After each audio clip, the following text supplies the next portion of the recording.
Hello, everybody, and welcome to today's episode of Hustle and Claw here on Encounter Roleplay. I am your host and your director, and I can never think of a funny third thing to say. Your bad comedian, Savvy, and we're here to play iHunt today. Thanks for joining us for a third episode of the show. Very, very excited to be back after being out last week because I live where there are hurricanes. But thanks everybody for the well wishes, and I'm glad to be back with you all live today. Before we get started, a quick shout out to all of our wonderful sponsors for this season. We've got a lot of really, really cool games and such going on the channel this season. We've got Act on Cthulhu, we've got Song of Ice and Fire, we've got Accent Punk, we've got Defiant, and then this special show that's very close to me, we have iHunt by our wonderful friends at Machine Age Productions, who we love very much because they're cool and they made this rad game. But without all of them, obviously we couldn't be doing this. So thank you to all of them. And thanks Machine Age Productions in particular for making this rad game that I get to run.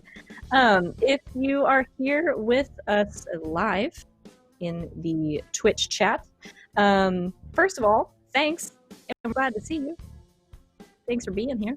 But you can do some stuff with us today to influence the game while you're hanging out with us. We've got a tweet that has gone out, our live tweet, saying that we're live here with you. Please retweet it, because at 20 retweets, we will give your wonderful cast of hunters here the edge, give them a little bit of a boost or a boon for their next encounter. At 30 retweets, I'll get one, which is always exciting for me and terrifying for everyone else. And 40, it'll go back to them, and so on and so forth. So please hit that retweet button. There were threats in the chat to retweet it, and I hope you follow through. Threat seems like a funny word for that. But yeah, go ahead. We really appreciate it when you all do stuff like that. You can also donate to the channel here. We've got a lot of different rewards for things like that. We've got Banes and Boons, we've got Big Crits, we've got your favorite and mine Pet Pals, in which you can donate and give the group a pet.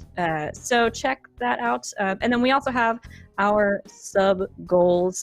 For every 5 subscriptions we get to the channel here, we'll take a selfie, which is the fun advancement mechanic in this game. So go ahead, do that stuff. It's really fun, and we really, really appreciate it, and we love it when y'all engage with us like that.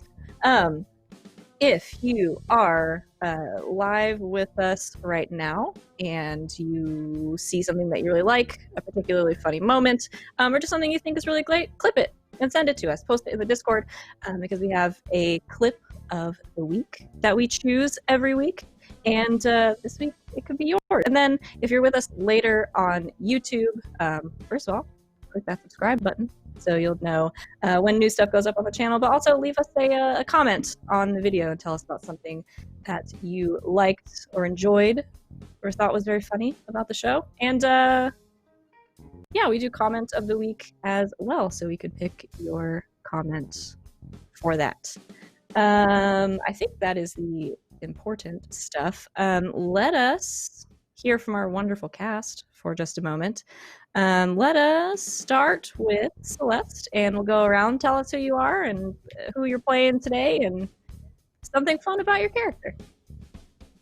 Hi, I'm Celeste. I use they, ze, or he pronouns. I'm playing Yuna, who uses she, her pronouns. And Yuna's I'm in danger. So yeah, that's that we'll see how that resolves here in a few minutes. Hi, I'm Morgan, also known as Imaginatrix all over the internet. My pronouns are she, her, and so are Terry's, who I am playing today. Terry is that scary, dark academia, witchy-looking girl that you were too afraid to talk to in the cafeteria at school. But she's very nice, really. and she's gonna go save her friend, hopefully, with the rest of their crew. Hey, I'm Drac, or Draconics. Drac is just shorter and easier to spell. I use he, him pronouns, and so does Eos Parks, who I'm going to be playing today. What's fun about him? He's, well, his high concept is a passive-aggressive giant, so he's a very large person. But despite that, doesn't really do sports. He's more of a, he likes to sit behind a computer. That's his safe space.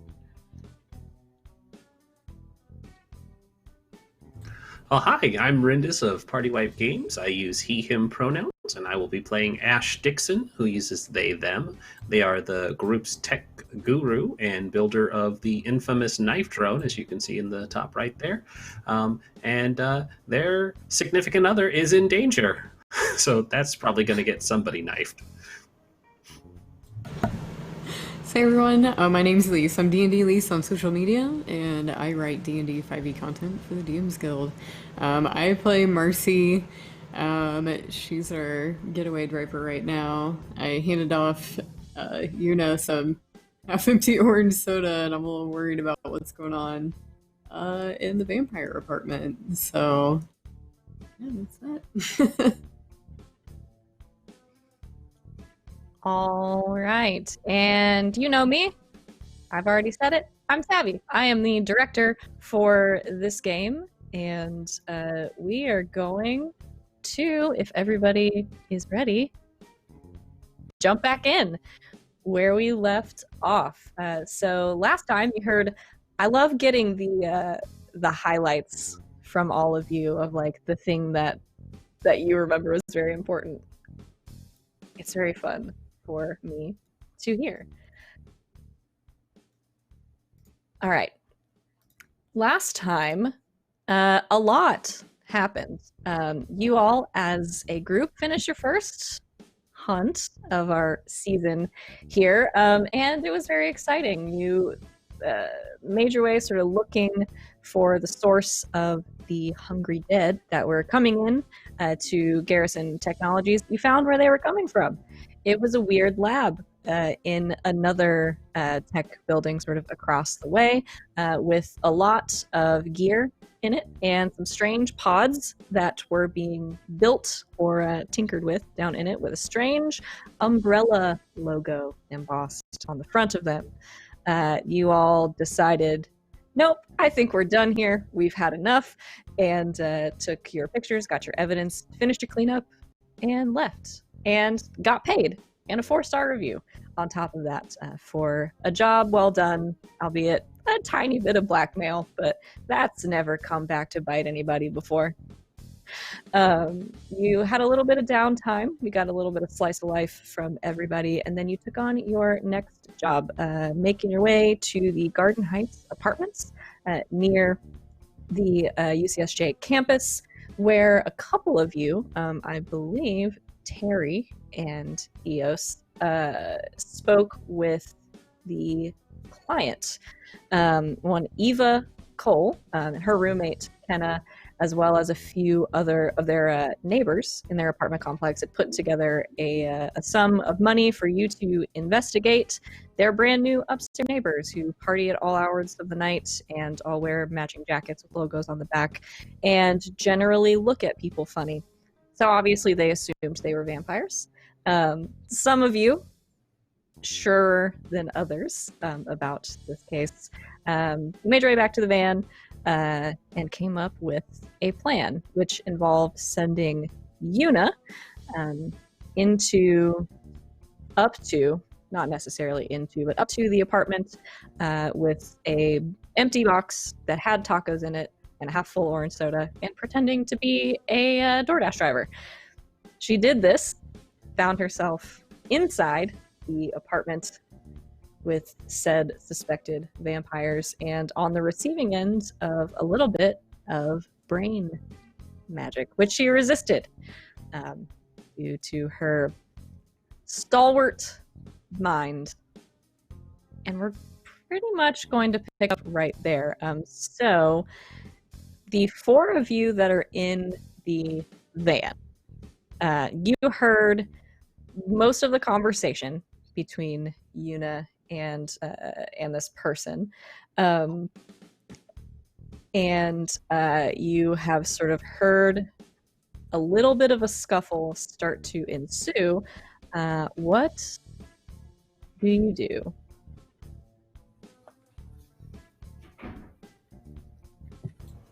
Hearing that there's problems starting, Ash being 5 foot nothing and knocked over by a stiff breeze is probably like, all right, we gotta go get her.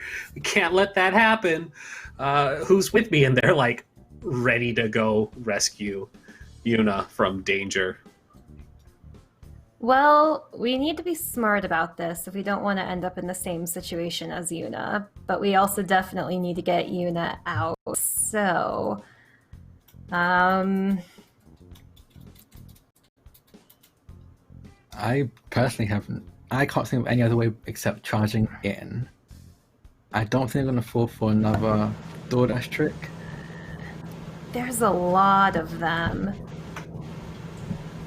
Do they have fire escapes? Because maybe we could slip in the back door. That is a Get good your mess Do point. they have fire escapes? Do they have fire escapes? Do they have Maybe a fire nice escapes? rose trellis to little climbing.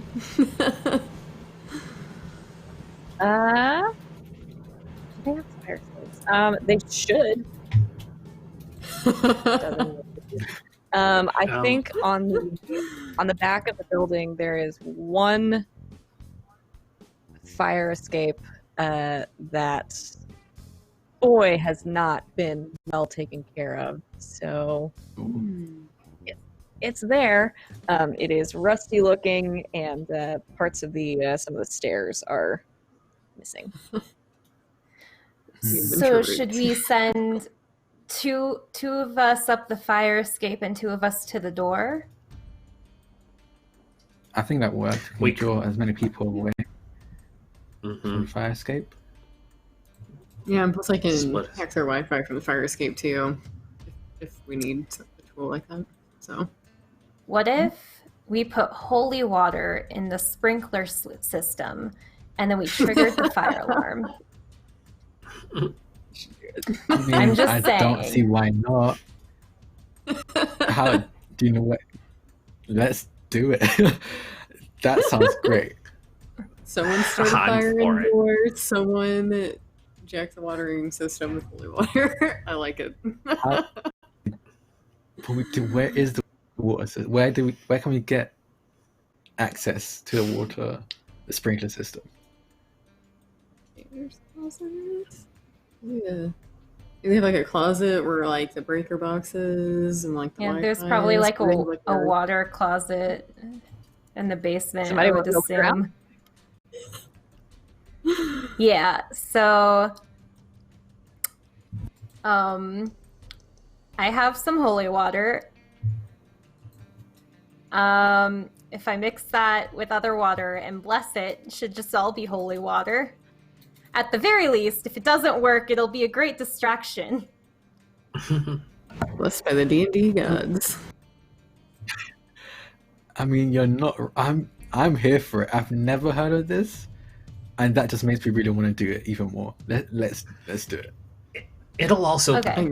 definitely tell us if they're vampires or not. So Yeah. we don't lose anything by trying this. So, who wants to come with me to do this holy water thing? Are you going? Are you taking the side or the front door? I guess I'd go through the side door and try and like find like a basement or water boiler room or whatever is hooked up to the fire extinguishing system. I'm probably going to be Okay. going up the fire escape. Yeah, I'll hit the Then I fire can jump escape up and and reach. snoop on the vampires. So we could do a 3-way split up then. 2 of you at the fire escape. I'll go through the front door. Terry, you shouldn't have any problems going down into the basement if we've got their attention split elsewhere. Yeah, we say that. We do say that, and then there's gonna be a problem. But yeah, if we want to do it that way, we can. I mean, I can go with you. It just means that we won't have any. Yuna's kind of our other muscle, Yeah, so we won't you have know what, anyone. Yuna's in a little bit more danger than I am, so I will go down to the basement, and you guys will go to the apartment, and we'll just see what happens. Sounds good. At the very least, it's gonna be. It's gonna promise to be interesting. Everybody keep your phones on silent and group chat if you're in danger. Okay, Awesome. perfect. On it.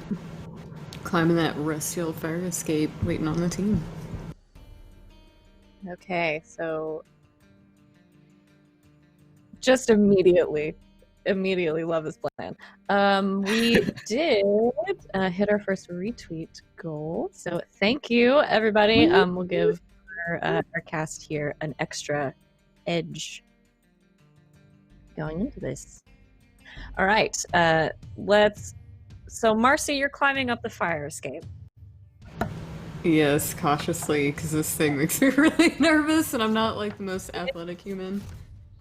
So. All right. Let's see. Yeah, I'm going to have you make a roll. Okay. Got it. Doing athletics. This thing is, yeah, not doing great. So yeah, we'll do athlete, unless you have something you think might be better.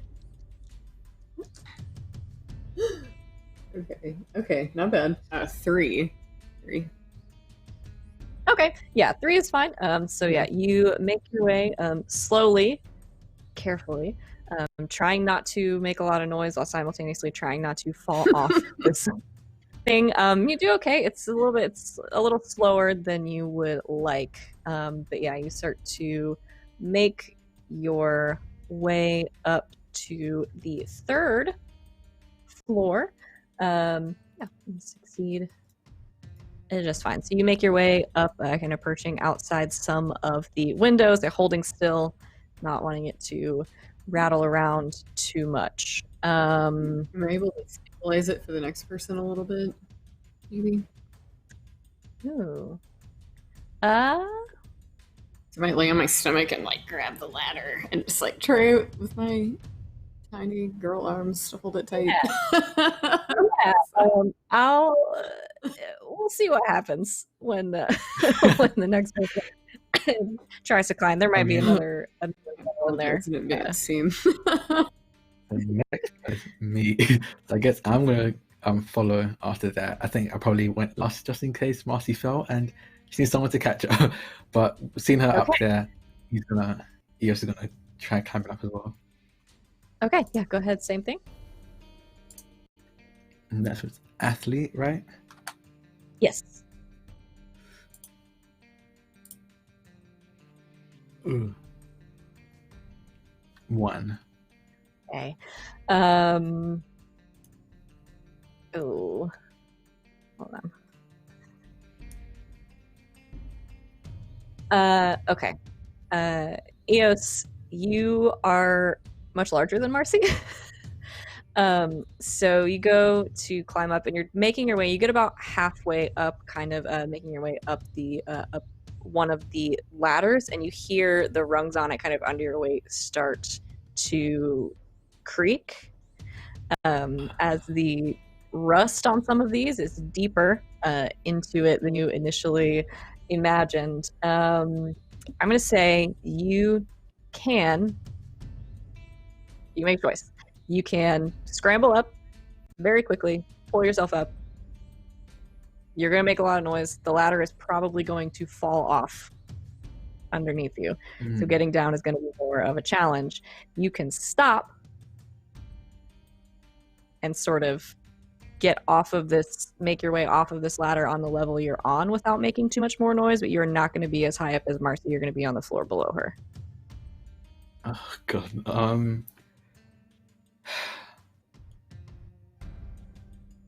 I want to scramble up. Let's make some noise. Okay. Yeah, you do. So, Marcy, you hear this creaking as well, and you kind of hold onto it long enough to sort of hold everything together for Eos to kind of make his way up over the edge and land next to you.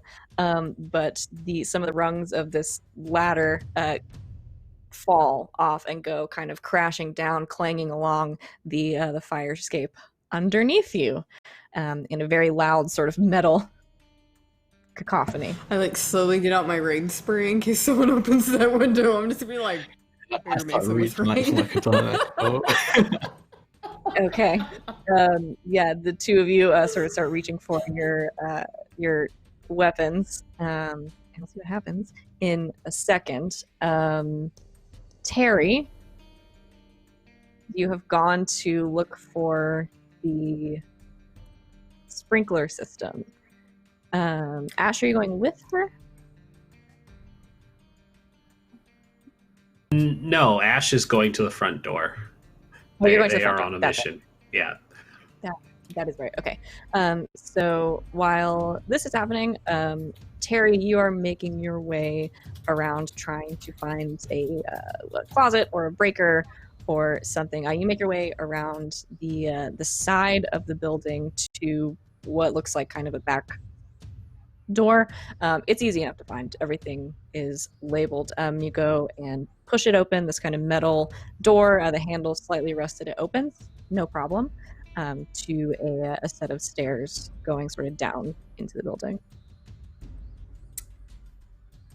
Gonna pull out my phone flashlight and head down into the basement.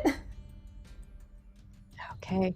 Yeah, you head down into this basement. There's not a lot to it. It's really just sort of where the breaker boxes and everything are. And then on one wall, sort of across from you, you see this system of old, not very well taken care of pipes. There's a tank, there's a valve. It's bright red. You can assume that's probably what you're looking for. Cool. I'm gonna take out a vial of holy water that I have with me. And I do have an occultist skill. Okay. And I guess I'm going to both pour the vial into the tank in the water system and also try and bless it myself for extra measure. Okay. Yeah, absolutely. Go ahead and roll. Okay. That's a +4.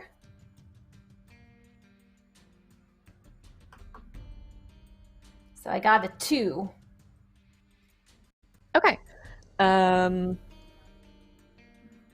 You take out the vial, you sort of open, sort of pulling on the handle to open the tank, and you, as far as you can tell, nothing happens. There's no sort of like magical glow or like a pat on the back from an angel that's like, good job, you did it. But you don't expect those kind of things. You know enough about this stuff. As far as you can tell, you think you said it right, and you add the holy water in while performing this blessing, shutting the tank, and then getting out of the basement. Is there like a fire detector in the basement? Like a smoke detector? Would they have one down here? Sure. Why not? Okay. They should. Gonna pull out a matchbook, light a match, hold it up to the detector. Okay.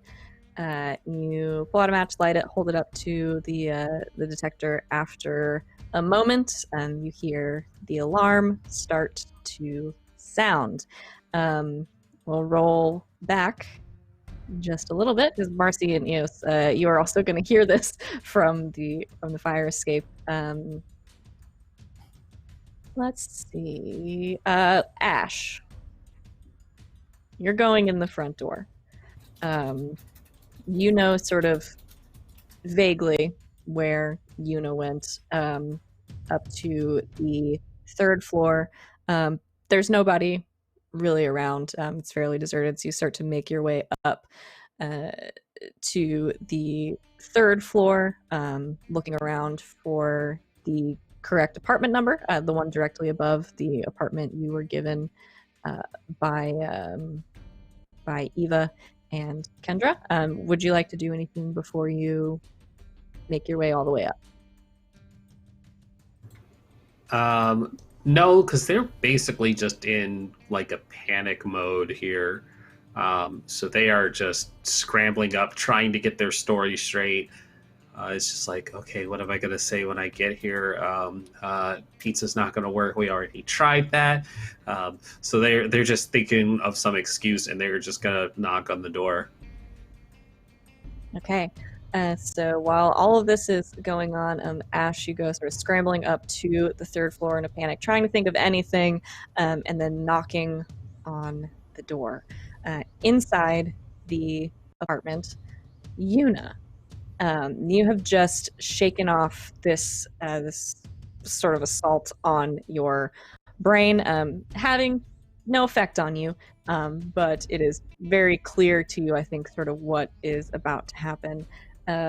And as this person starts to advance upon you, a lot of things happen all at the same time. He starts to sort of advance towards you as you are making your way towards the door. Behind you, you hear a loud knocking. And in front of you, you see this young man kind of look just really irritated. Kind of close his eyes and shake his head and be like, "You got to be kidding me!" And as he makes his way toward you, Ash, you hear a little bit of commotion inside over sort of some music and some voices.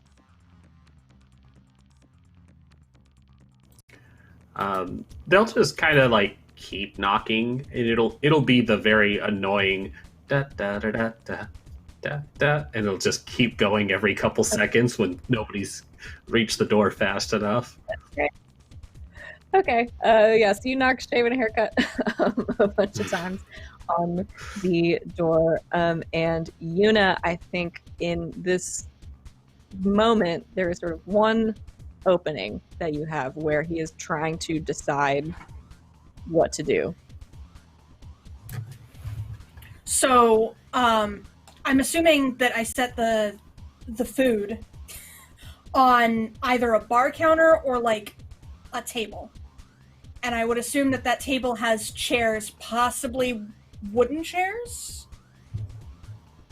Yeah, I'll say it was like sort of when you walk in, right to the right is the kitchen, so you could have set them on that bar. There would be, I don't know, 3 bar stools in front of it. Okay. So I see him moving toward me, I hear the knock, I see him hesitate, and I go for a bar stool. And I just whack him with it. Okay, you go to grab bar stool and try to crack it against him. Let's see. I would call this athlete, or no, you have fighter. I have fighter. Yeah, that's what I was gonna invoke. So yeah, so fighter. So that's a +2. That's 2 total. Okay, he's going to defend at a slight disadvantage because your boy did not see this coming. Okay, well, that is a 5 on his part. So let's see. You go to attack him. You make it to the bar stool, but he moves incredibly fast, too fast to to be your average college student. And I think you grab it and you go to swing it at him, and you hear a crack and you feel an impact. But he has sort of thrown up his hands in front of him and caught the legs of this and just takes it and just rips it out of your hands and drops it to the ground. At this point, he starts to move in on you. Ash still knocking at the door.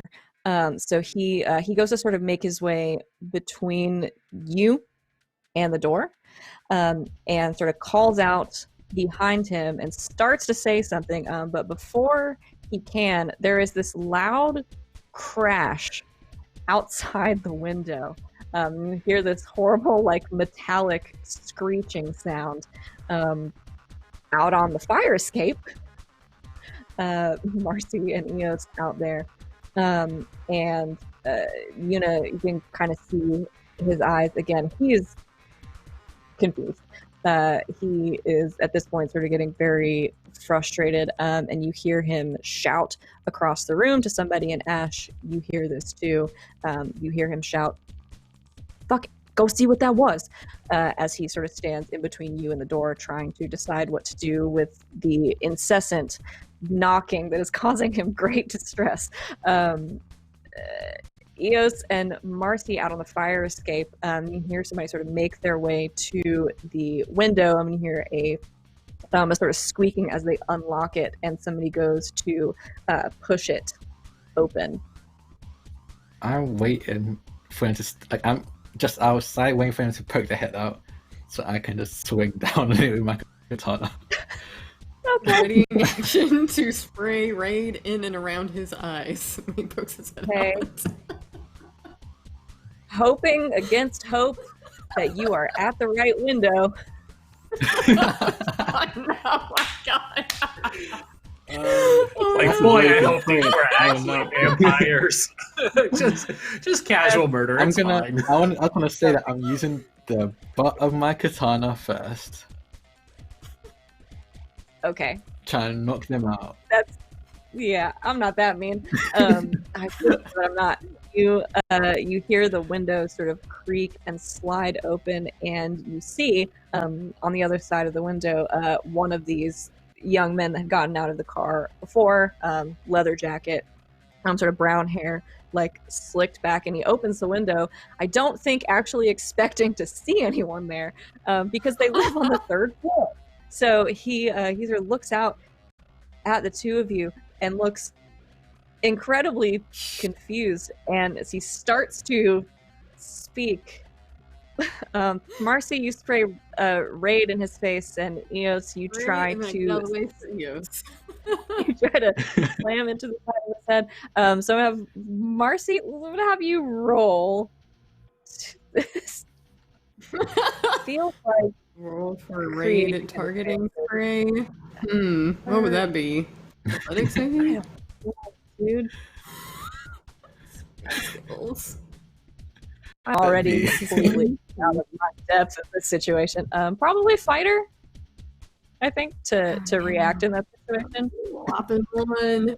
Hopefully. Don't I forget might, the group. so what do I need to To What can I roll to add edge? Is that the d6 with it? yeah, so you would roll instead of your all of your regular fate dice, you'd roll 3 of the fate dice and then a d6, and then you would add your bonus. And If each person gets an edge? I'm not taking that away from anyone, am I? no, so you it was have a right 4. now you have 2 total as a group. Ooh.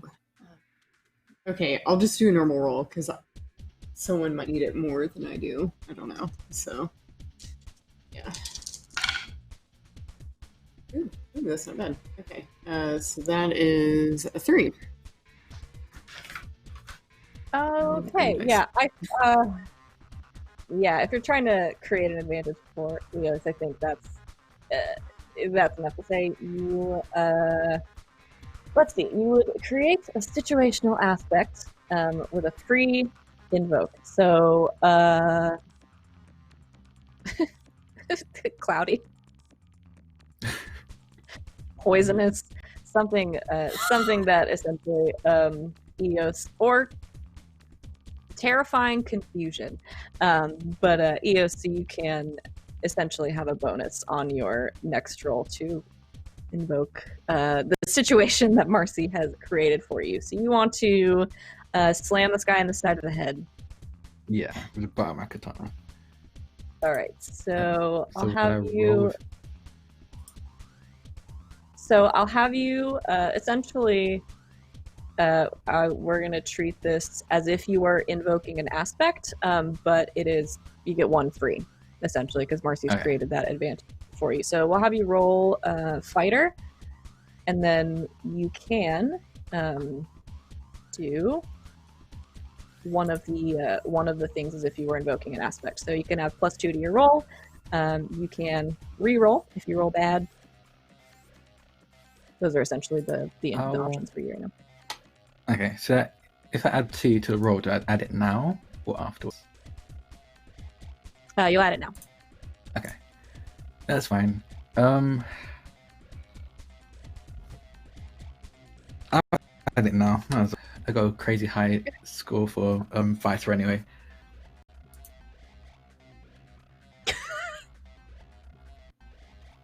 Wait, did I do that wrong? Is that possible? Who rolled a 6? Was that you, Eos? I hope that was you. Yeah, it was me. Or was it the bad guy? Uh, Oh, that's awesome. The- I'm confused. That was the bad guy. I was like, oh no. I think you used the edge macro. You would have used Oh the yeah, regular I one. did. Yeah, but you would have had +6. So just go ahead and roll one more fate dice, and then we'll just replace the 6 with that. Okay. How do I roll one fate dice? I will put it in. Use the roll macro, so /roll and then 1df instead of 1d6 or 1d8 or whatever. Oh, it may be. okay.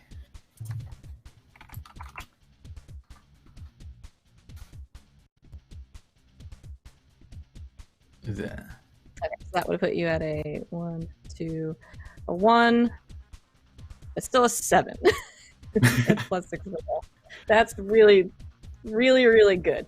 So yeah, you, Marcy, you sort of spray this in his face, moving out of the way, and Eo sort of holding your breath as the smell of this raid sort of hangs right around the window. You take both hands on the butt of the katana and just crack it into the side of his head. You have caught him so I don't know that he can defend against this. You caught him so terribly by surprise. So yeah, you sort of crack it against his head, and you see him sort of throw up both of his hands to try to block it, but just there's no way. He kind of slumps forward, like halfway out the window. Shut that window down on him. Oh god. You shut the window on him. The front door just boom. Okay, you pull the window down. It sort of makes a cracking sound as it kind of hits him in the back, and he continues to not move as you do this. You all hear toss him overboard. Ew, should we toss him maybe overboard? not overboard. Let's just pull him Or was it onto still the the fire vampires? escape. Huh? There's still other vampires down there, and I feel like if you throw someone overboard, it might cause a commotion because someone, as far as anyone else is concerned, someone just fell out of the fire escape from the 3rd floor. So let's just keep them here. I'm I'd worried like he's to gonna pin come him by back his alive shirt. and attack people inside. Should we tie him down? Do we have any tie wraps or anything to kind of I don't know, since I know we use tie wraps to organize wire in system administration. Am I allowed? You think I'd have something like that in my backpack, like my tools? I know last thing. Yeah. Bag. Yeah, you can have something like that. It probably once awake won't hold him for very long, but it'll probably make you feel a little better. Okay. Yeah. So yeah, you pull them out of your backpack. Eos, you grab him, yank his dead weight out onto the fire escape with a loud metal clang as he hits the sort of rusty metal, the window sort of falling shut, and you hear shouting and commotion inside. And Yuna, you see a man get dragged out a window, basically. from your perspective. The knocking still happening behind the one in front of you at the door, as the fire alarm starts to go off. As Terry from the basement sets off the fire alarm with a match, and there's sort of this loud sort of alarm sound, and the flashing lights. Some of them working, some of them not so much. But the alarm starts to go off, and you hear sort of sputtering to life a sprinkler in the center of the room, Yuna, as the water starts to slowly but surely start to come out of the sprinkler and fall down onto everyone in the room. Some of them kind of covering heads with jackets and moving out of the way. And the guy standing in front of you sort of looks up and sort of looks down at the water falling on him, and doesn't seem super fazed by this, but then looks at you and kind of shakes his head and says, "Y'all watch way too much TV." And goes to sort of lunge in your direction. As Ash, from outside, you hear now a lot of commotion inside. The fire alarm is going off, the sprinkler is going. There is some shouting and some yelling. You can hear sort of from the side something clanging outside on the fire escape. Would you like to do anything else from out in the hallway?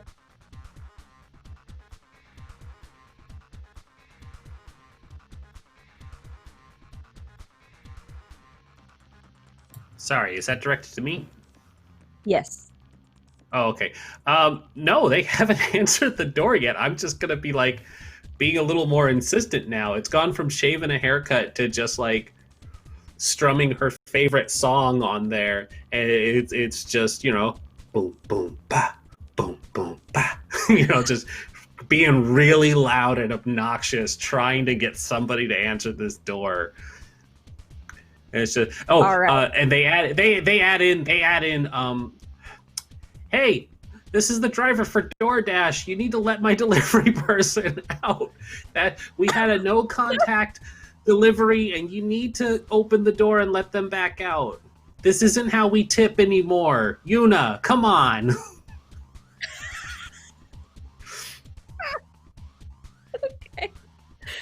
Okay. At this, oh my gosh, so much is happening right now. Okay, so Eos and Marcy, you are tying this guy up out on the fire escape as you hear some commotion from inside, and the windows start to sort of slide open again. Yuna, guy in front of you, sort of looking around, trying to figure out what is going on. Doesn't it sort of starts to walk closer to you. You're over by the bar. Sort of turns back towards the door at this incessant knocking. It kind of goes back and forth for just a second, and then just sort of reaches behind him and flings the door open. And you see Ash standing there. And he just looks between the two of you, not really knowing what to do. And then Ash, you see him sort of reach back and start to grab for your your jacket to pull you into the room. So you can try to get out of the way. You can let this happen. How does Ash react? Ash probably can't resist even if they wanted to, so they just get yanked in. Okay. But I think the better chance is when Yuna's there, they stand a better chance of resisting anything that might happen. Okay. So you see this guy sort of turn around, grab Ash by the jacket, and just yank them into the room, kind of kicking the door shut. Terry, you're in the basement. as this sort Sure of pops am. off. What would you like to do? I think after doing her little thing that she doesn't know doesn't work, she's gonna go ahead and start heading up the stairs very carefully and quietly, because she also isn't entirely sure if it would have worked anyway. And she's gonna try and she's gonna have her stakes in her hand, and when she gets to that third floor, kind of sneak her way down the hallway to try and get a look inside the room at what's going on. Okay. Well, everyone's on the same floor now. Let's go ahead and nail down initiative, since everyone is sort of in the same area now, and we will keep moving from there. So we're just going to do this based on your athlete score.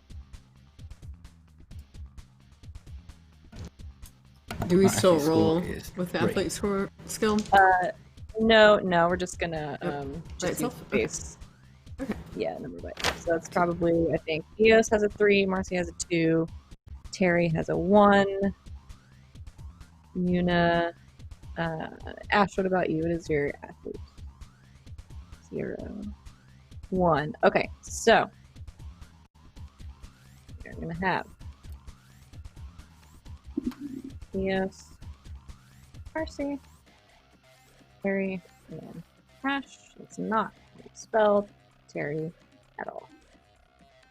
Ash, and then we've got the bros going in here somewhere. All right, so all of this is happening. You all hear sort of total, Marcy and Eos, you hear total chaos happening inside. Ash has just been yanked into the room. You see Yuna on the other side of this guy that has sort of just yanked you in and shut the door behind him. And Terry, you're making your way up these stairs. And as you do, you start to hear doors opening as people start to make their way out of the building as the fire alarm is going off and the sort of sprinklers are going off and everything. So you're sort of making your way past these groups of people that are coming through. So we're going to start moving in initiative, and we are going to start with Eos from the fire escape. From the fire escape, what can I see through the window? Do I see like everything that's going on into like a straight shot to everything that's going on? So you heard briefly somebody sort of come over to throw open the window. So you see them not super paying attention. So the window currently open, and you can see inside the sprinklers going off. There are a couple of people. There's like 4 or 5 people kind of milling around. A couple of them wearing these leather jackets, and then you can see Yuna sort of across the apartment.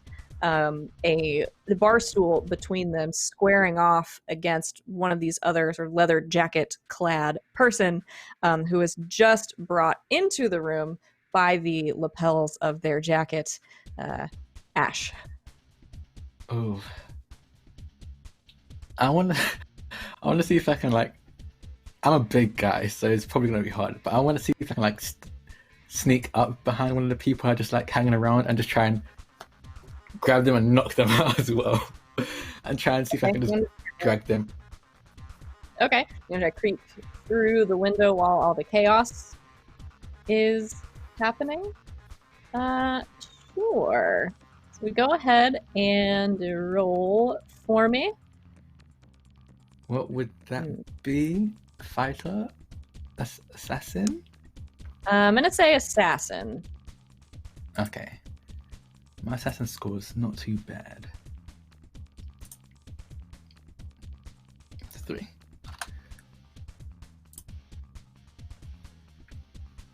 That's pretty good. Okay, that is pretty good for get them to roll. Sorry, I have a bunch of stuff pulled up here right now. So gonna roll. And that is only a 2. So yeah, that is a shift of 2. So you make your way quietly. It's not that difficult to do considering everything that is making all this noise around you. Leaving Marcy out on the fire escape, you sort of very quickly launch yourself in through the window behind this person in the jacket who has opened it. You try to knock them out. Yeah, and can I use a stunt? Is that a thing? Sure. I can't remember what order they were in. Can I use a stunt after the roll, or is that before? After.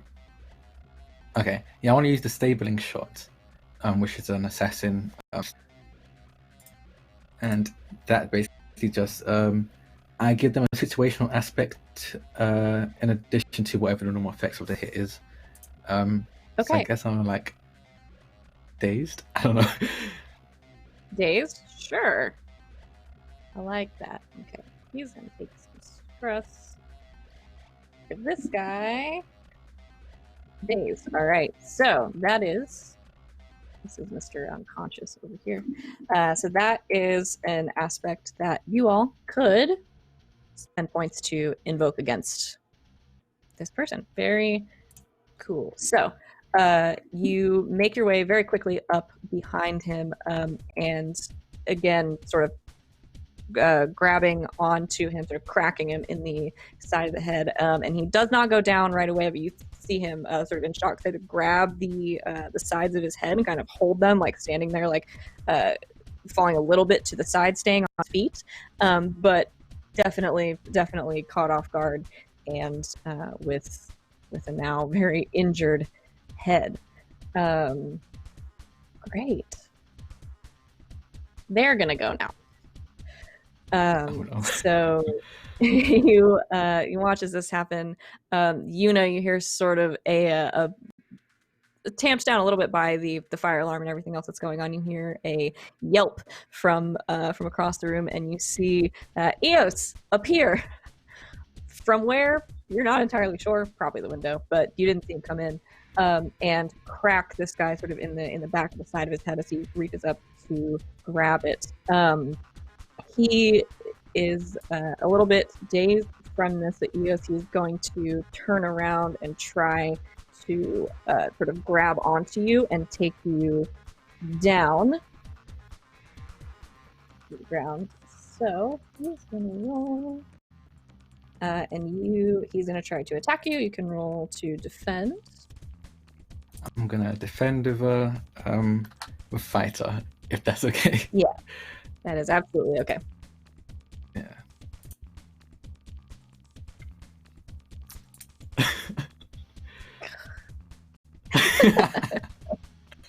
Cool.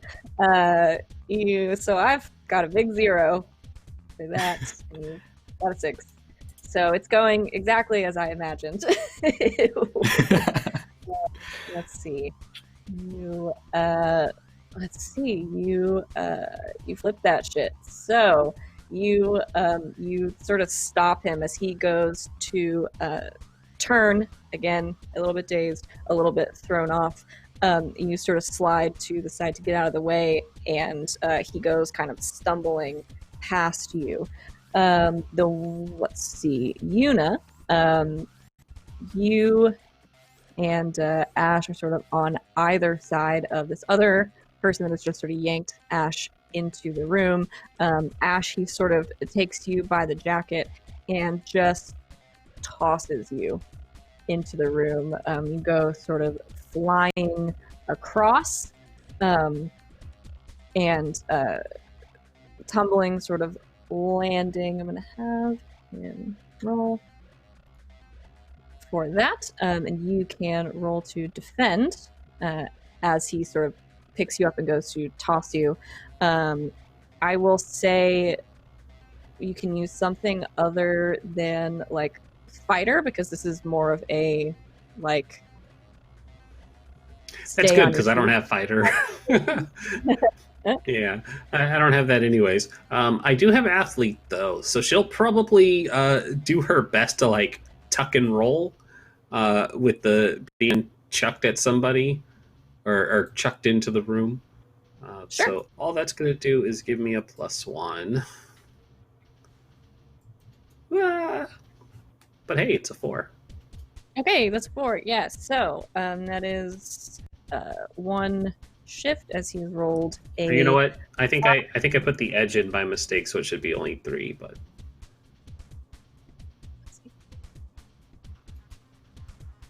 Oh yeah. So I you hit would I hit the have wrong one. you have 1 more. Go ahead and roll 1 more fate dice because you would have 4.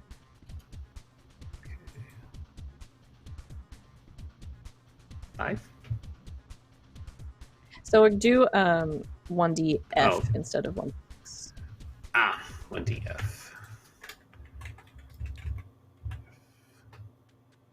Plus. Okay, so that would be a 1. That would be a 2 total. So that is 3 shifts for you. So Ash, you go flying across the room, sort of tumbling, crashing into a table, and you hear this loud sort of crack as one of the legs of the table breaks. So this hasn't happened yet. So I'm going to get into the stress and consequences. So you essentially have taken 3 harm. If you don't want to be taken out, you can check a box of stress. Yeah. And you can take some consequences. So you can check per hit, you can check 1 of your stress boxes. So the first one will take away 1 of those shifts. So you've still got 2 left to deal with. So you can take some consequences. So with athlete, I actually should have extra boxes. So I could probably take the first 3 and be okay. So you can only check 1 box of stress per hit. Okay. But you can take as many consequences as you want. So for this 1 hit, you've got 3 shifts. Yeah, let's hear some consequences. I'll take one. I think this is interesting. So you can mark 1 stress, and then a mild consequence has 2. So that'll get rid of all of yours. So let's see. We're gonna treat this as an aspect. So help me out here. So Ash sort of goes flying, kind of tumbling across the room, sort of end over end, and you kind of crash into a wooden table, which kind of snaps as your back hits against it. So let's pull a descriptor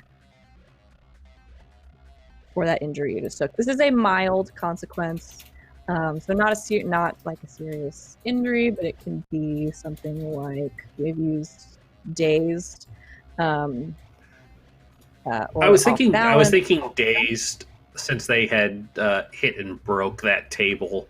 Probably just the impact of shattering a table probably has them temporarily dazed and stunned. Okay. Yeah. So let's put that under your consequence, but you are still in it. Those, we will deal with those as they come. So go ahead and add the aspect dazed. Dazed? As that happens. As he sort of tosses you into the room. And let's see. As this happens, quite the commotion is still happening inside. Marcy, you see this happen from your point on the fire escape. As you do, you hear sort of a groaning sound as this person that you have tied up out on the fire escape begins to come to. And sort of opens his eyes and looks up at you and just says, "What the hell?" I just grab a couple number 2 pencils out of my backpack. I'm gonna try to stake the vampire. Cause I'm terrified of this thing. Okay. Sorry, and poorly for me. He's tied down. I'm just gonna like stake it. Okay, so you pull a couple I can't hack of my way out of this one. pencils and you go to, I mean, I guess a pencil is a stake. I cannot think of an argument I just why it figured wouldn't. it's pointy. So Yeah, it's more than 22. Those are its two aspects. Yeah, go ahead and roll to attack. I guess with fighter, and then if there are any aspects you invoke as well, you may.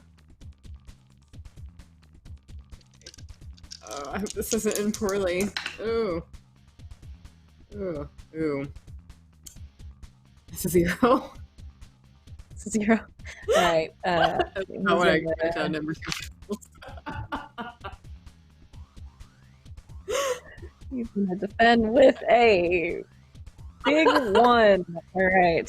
So no, you unfortunately that is a failure. So you go and sort of in a panic, you pull out these pencils from your bag and go to sort of stab down, and they just I think probably you mean to aim for a softer bit, but you're just kind of panicking and you just kind of get him. You stake him through the heart, right in the chest, and they just snap in half, sort of on his leather jacket, and do not make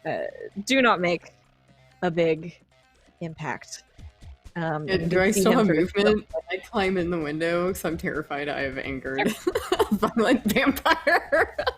Yeah, so as you stab him, and he sort of like looks down at his chest and then looks immediately back up at you, like just not even. He's so confused right now, and he is still a little bit kind of thrown off, cracked in the head, and he just kind of watches you as he starts to struggle against these bindings. You go and launch yourself, and you all see Marcy come in through the window. I'm like, tire up vampire incoming. I just yell it really loudly and like, I don't know, is there any kind of like duck behind a little bit so I can figure out what the heck I'm gonna do, or my next rounds? Yeah, you can sort of yeah, it's a small apartment. You can sort of like, as you come in the window, you can kind of go off to the side and kind of duck down behind, I don't know, like the console that the TV is sitting on. Okay. It's not a big thing. Okay, Ash and Terry, one of you inside on the ground, sort of dazed from taking a hit. The other of you outside the apartment. Terry, you sort of made your way up right outside the apartment door. The two of you can decide who wants to go first. Terry can go first since I'm dazed.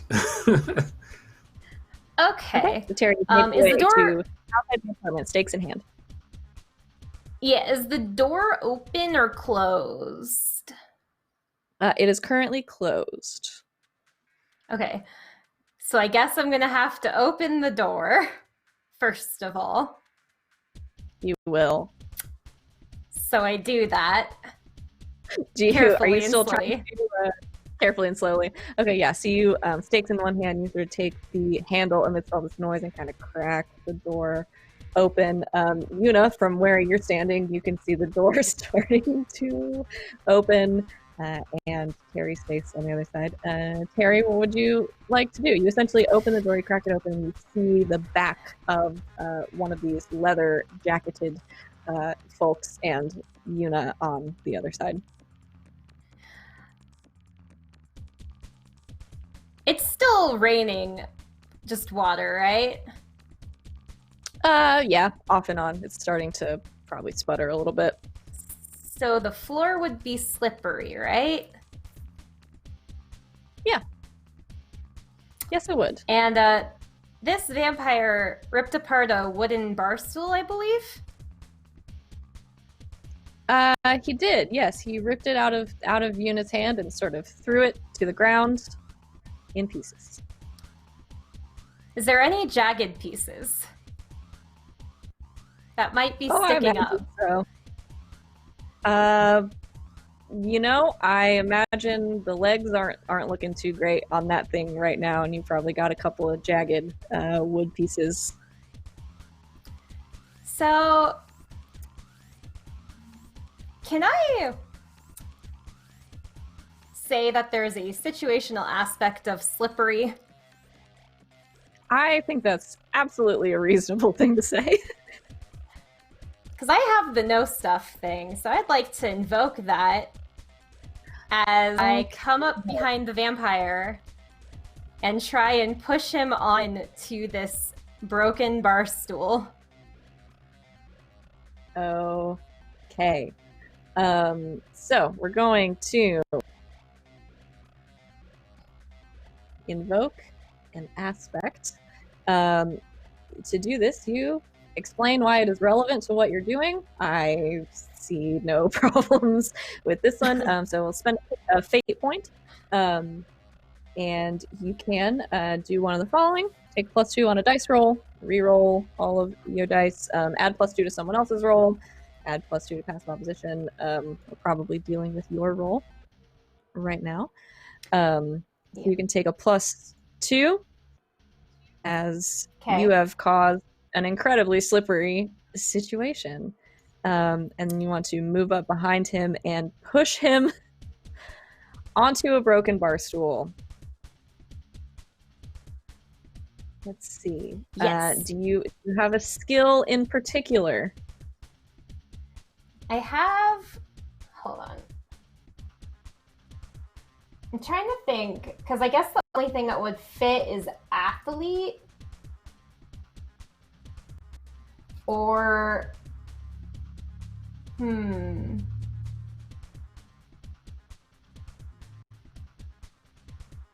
Let's see. I would guess- say fighter or assassin if you have them. I do not have them, which is probably why I need that +2. Okay. Then we'll do the roll. You can have the +2 from the aspect. Don't forget, you also have 2 edge currently if y'all want to use one of those. Go away. Can I use an edge? Can I use an edge? Yeah. That looks We're good with like, that. It looks like a lot of vigorous nodding from your teammates. So how roll, do I use the edge? So if you're rolling in Roll20, you can use the macro. There's one for roll. There's one for roll with edge. That'll do it for you. For our rules people, a normal roll is 4 fate dice. For this, you roll 3 fate dice and 1 regular d6. I'm not seeing the macro here. No. I just have a roll macro. So in Roll20, if you go under the tab that looks like 3 dots and 3 lines, it'll have your macros listed. And you'll see roll and roll with edge or macros. There we go. Show macro quick bar. There we go. Thank you. That did it. And then +2, right? Right? I'm doing this Yes. right? Yes, you're doing this right.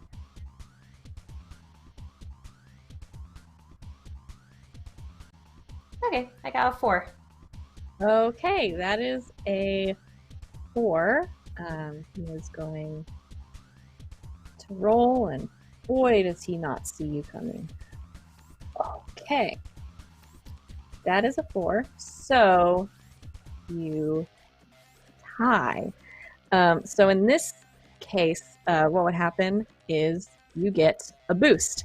A boost is essentially it's a one-time use aspect.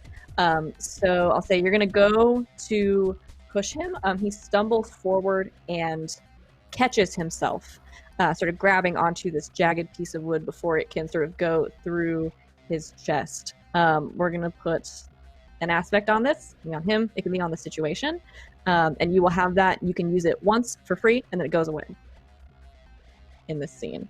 So what can we say? Maybe he's off balance. Off Precarious balance? position. Precarious position. Yeah. So we'll call that an aspect. So you have this boost. You can invoke that one time, and then he for free, and then he doesn't have it anymore. So you see Terry move up and sort of shove him, and as his shoes go kind of like slipping on the tile entryway floor, he falls forward, and you see him moving sort of lightning fast, catch himself as he is like sort of holding himself up, holding onto this like jagged piece of wood. He is in a extremely precarious position. Ash.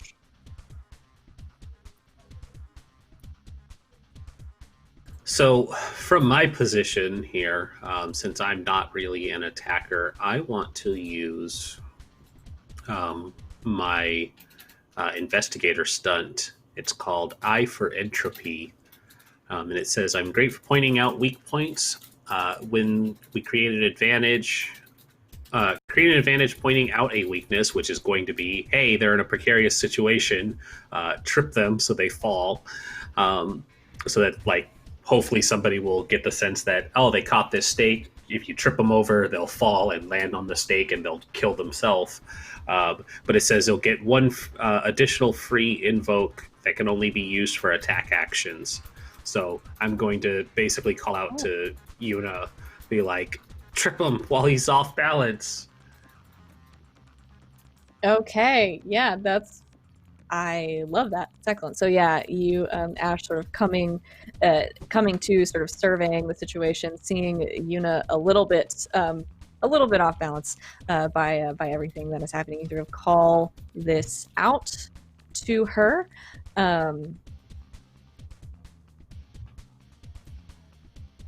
Yeah, I don't think you have to roll to do that well. I think you just do that, especially with the sort of relationship between the two of you. So yeah, Yuna, you hear Ash sort of call this out, adding on another invoke of that precarious aspect that Terry has created. And Yuna, it's your turn.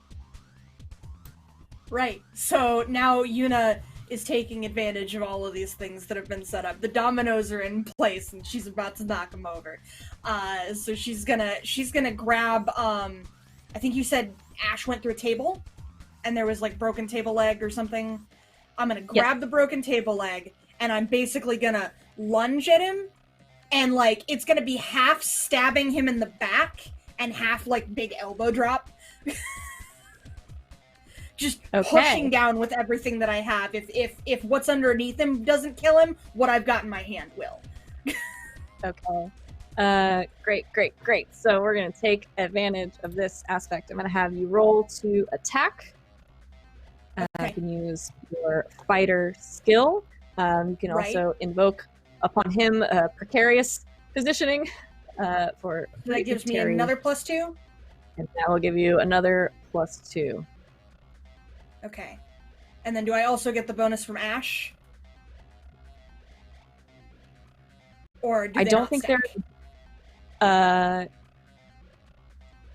I don't think there is a bonus to the actual roll from what Ash did. I'm going to double check. But what it's doing is essentially letting you go ahead and invoke this aspect more than once. Okay, got it. So in case I flub it. Okay, so I'm getting the +4. I'm also gonna take the other edge if nobody cares. And go right ahead. Okay. Yeah. Okay. So 4, go. 8. Okay, he's gonna try to defend. Can he roll that high? We're gonna find out. Oh boy, that's a 4. So that will be 4 shifts on him.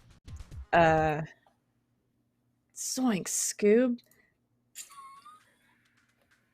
Okay. He is gonna take some consequences. Okay.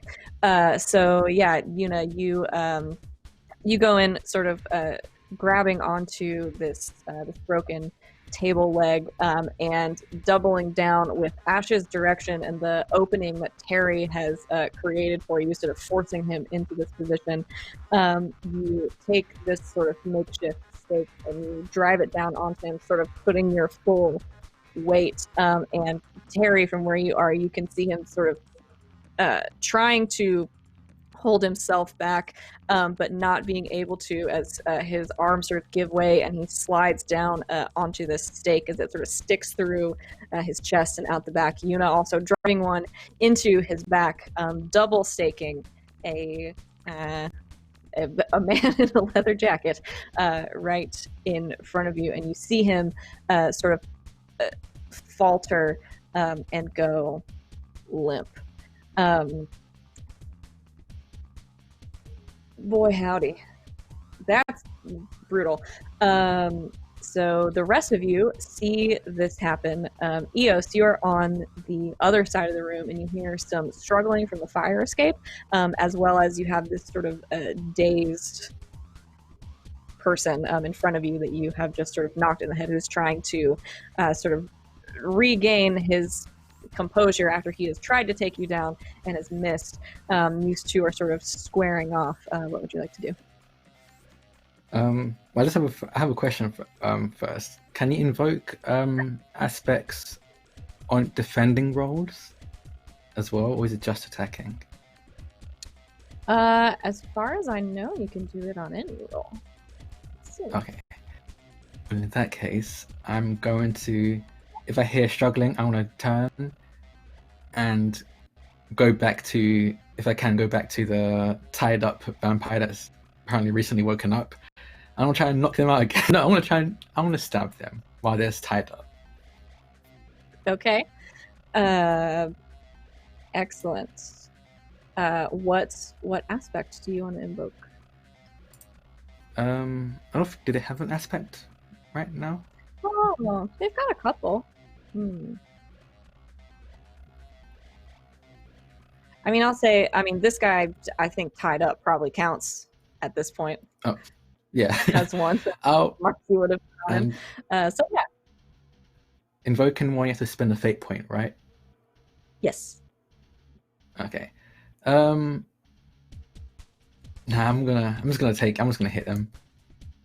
I'm not gonna spend the fate point just yet. Okay. Yeah, so let's go ahead and have you roll to attack. You can use fighter. Yep.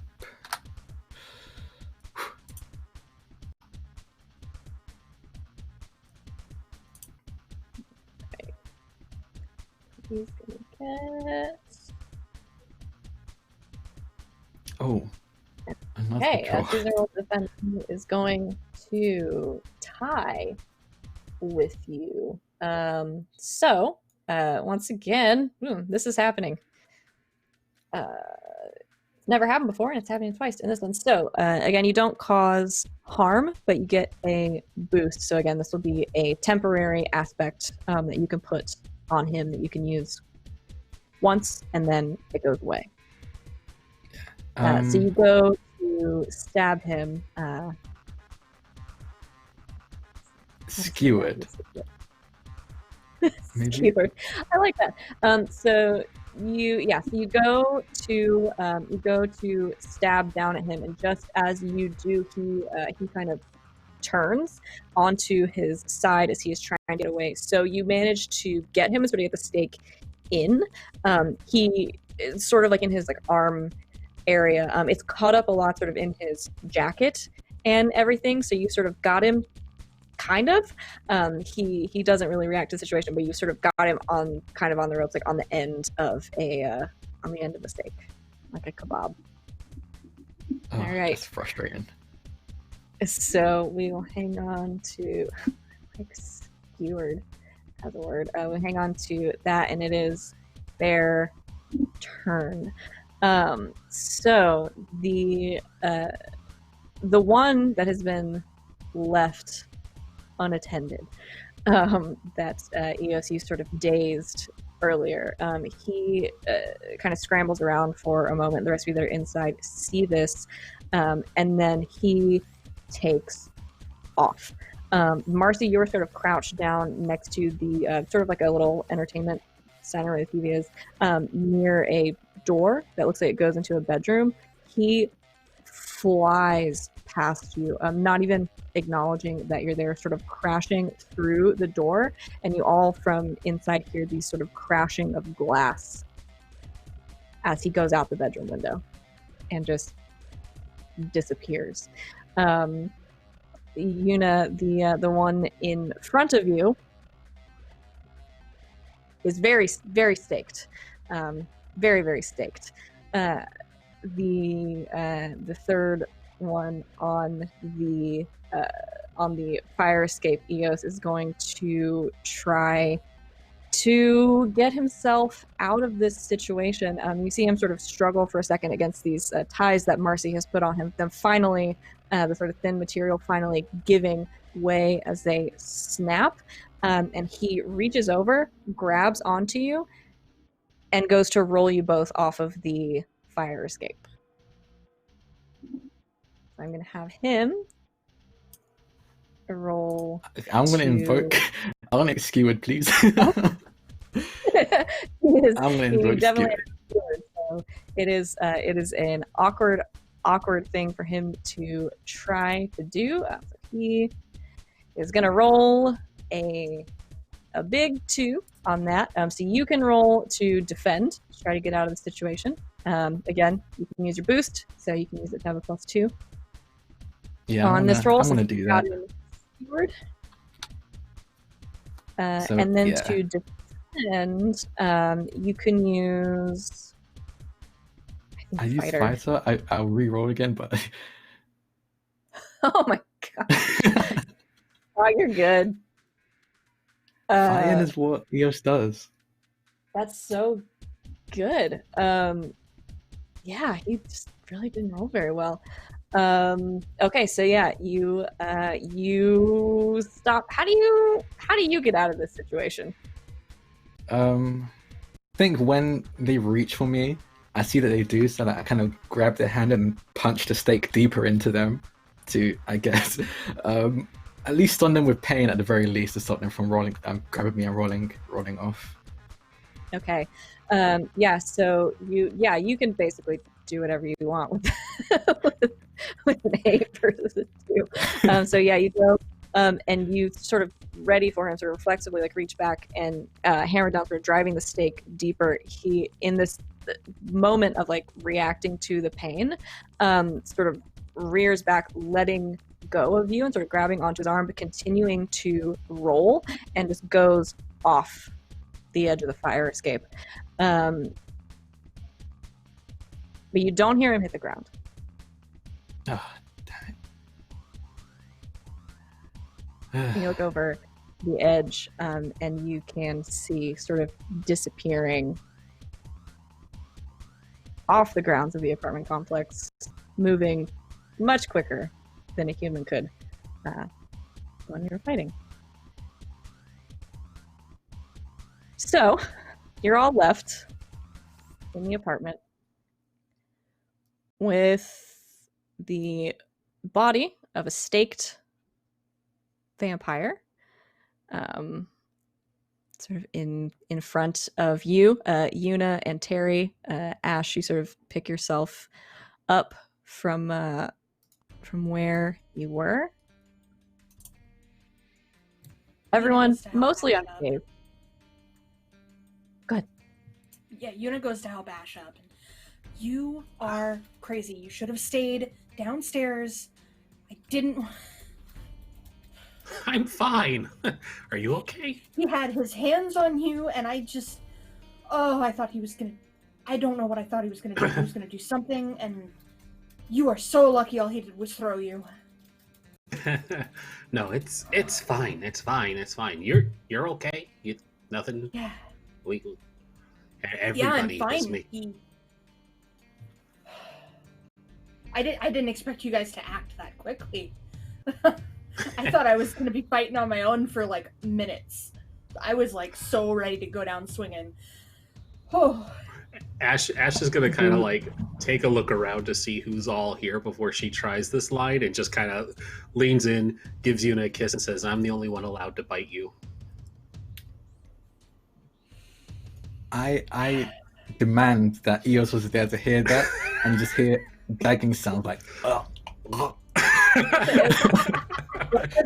As you look around, you see Terry sort of behind Una, and Marcy sort of peeking out from behind the TV cabinet, and Ian's like halfway through climbing in the window.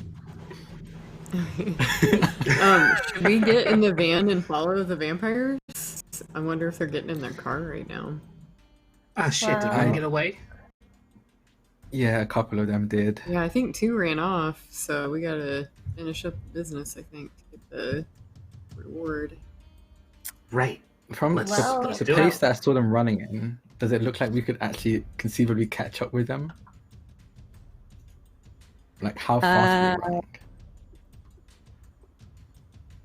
Really, really, really fast. Because I'm wondering if y'all know someone that else numbers. drives the van. I can see if I can hack into the traffic cameras, see if we can spot their car nearby. You can certainly try. You can go check and see if their car is gone. 2 of them, as far as you can, Marcy, you know which window one of them went through, sort of off to one direction. They kind of went in a corner, 90 degrees away from each other, because Edith saw the other one sort of run off. If we can't follow them tonight, we can at least tag their car and find out where they're layering. They'll come back for put this like a ride. tracker. Yeah. Maybe. We can still give it a try to track them. I stabbed one. I'm sure they're bleeding. I mean, we could hopefully maybe find a trail of blood. Yeah, we can do that too. And best also case have, like, a scenario, GPS. we Before I do say both. that, were they bleeding? Because I just remember that some vampires probably don't bleed. Were they bleeding? Oh, what a question. Well, we've got the one we body stabbed here. one of them. We've got the one Yeah, body here. yeah, I'm That'd be gonna a good- say yeah. Okay. Okay. You see the one that is sort of dead in the room with you. You see some blood kind of trickling down the barstool leg. Do we have to do cleanup as well, or should to like show evidence that we've done this job and just kind of chase after the others? I say we Well, it pursue would be first, we don't lose them.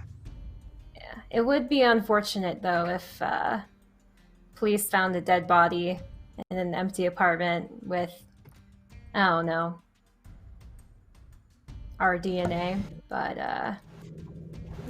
Well, here's the thing. Like, I guess out of character, do the police know these monsters are bad, or they're like good vampires that have vampire rights? Like, Or they're like That's certainly a question. Vampires are probably the most prolific monster, the most familiar monster to all of you. There's a whole subset of the city, which is essentially just Vampire Town. So they're aware they exist.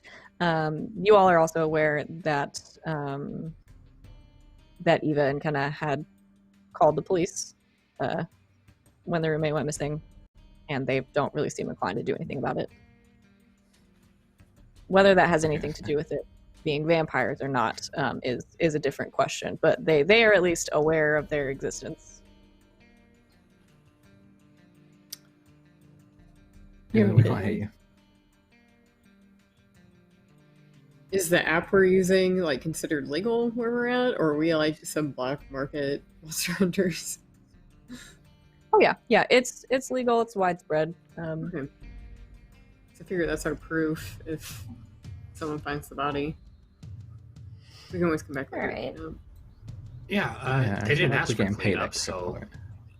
Yeah. it's true. You should. I'll get to work setting up. Okay, I'll head down. See I'll if get the to work car's setting out up there. a tag. Could we? I'll go down and see if I can find any trails of blood. Yeah. Are we able to see where they were parked from the apartment windows? From this apartment, no. This one is sort of in the Okay. back of the building. Okay.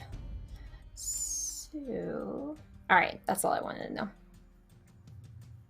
Yeah, let's just hurry up and get downstairs, and we'll see the car when we get downstairs, and at least we know everybody else was out of the building since you turned the sprinklers on, so... This is true.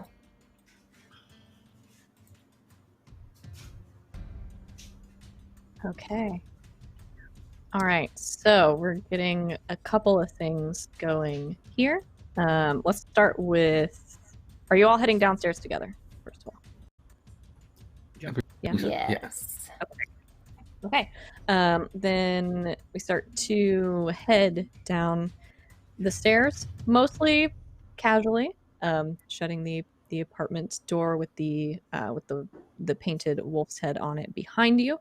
And the five of you make your way out of the building, hearing a little bit of commotion as a fire truck pulls up outside. You hear the sirens. You sort of quickly make your way out of the building and into the parking lot. The car is still there,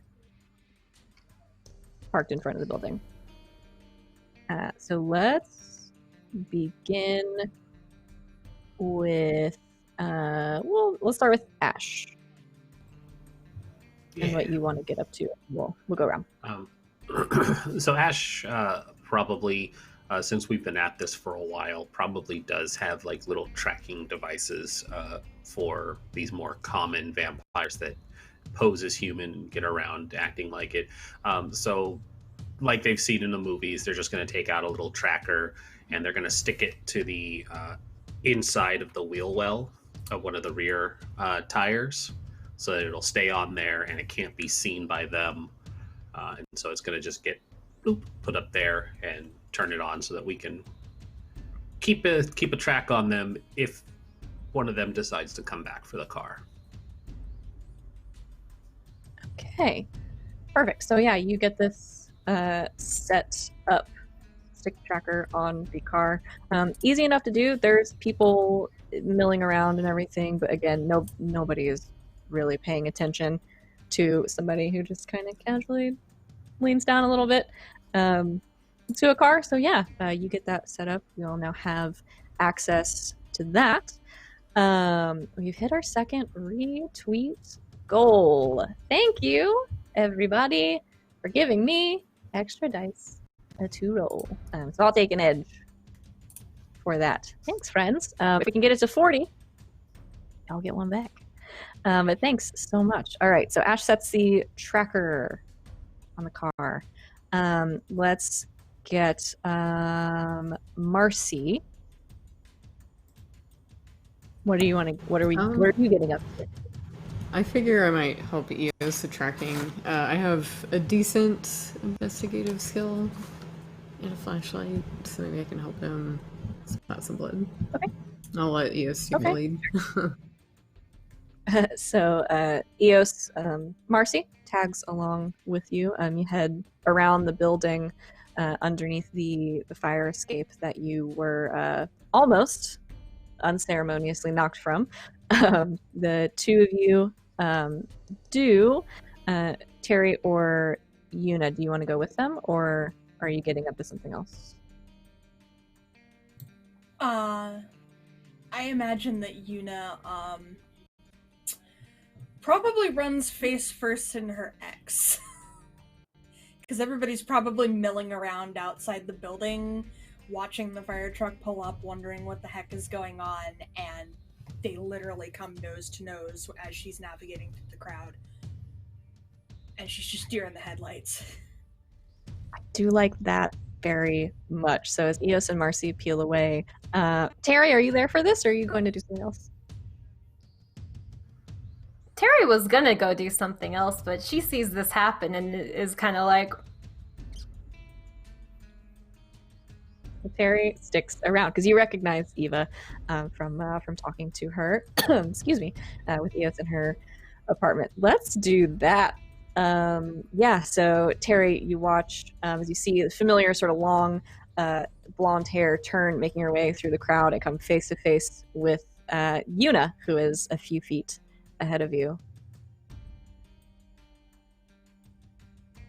Oh, Hi. hey. What are you doing? I'm on the hunt team.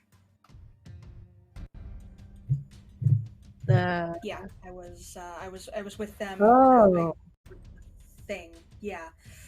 Sorry about the sprinklers. One of them got the bright idea to. They thought getting everybody out of the building would be a good idea. Oh, so there's not a fire. There's not a fire. There's not a fire. One of them. One of them's dead. We got the one. So it was the other two. They ran off. Oh yeah, no, absolutely. You know me. I told you about Uncle Gemini. Yeah. I know vampires when I see them.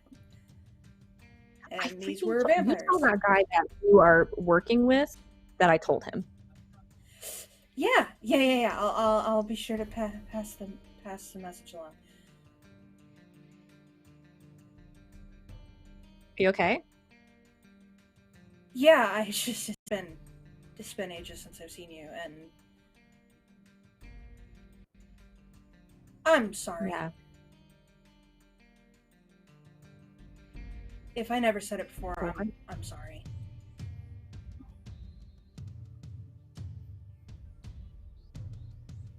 You mean for how things went? Yeah.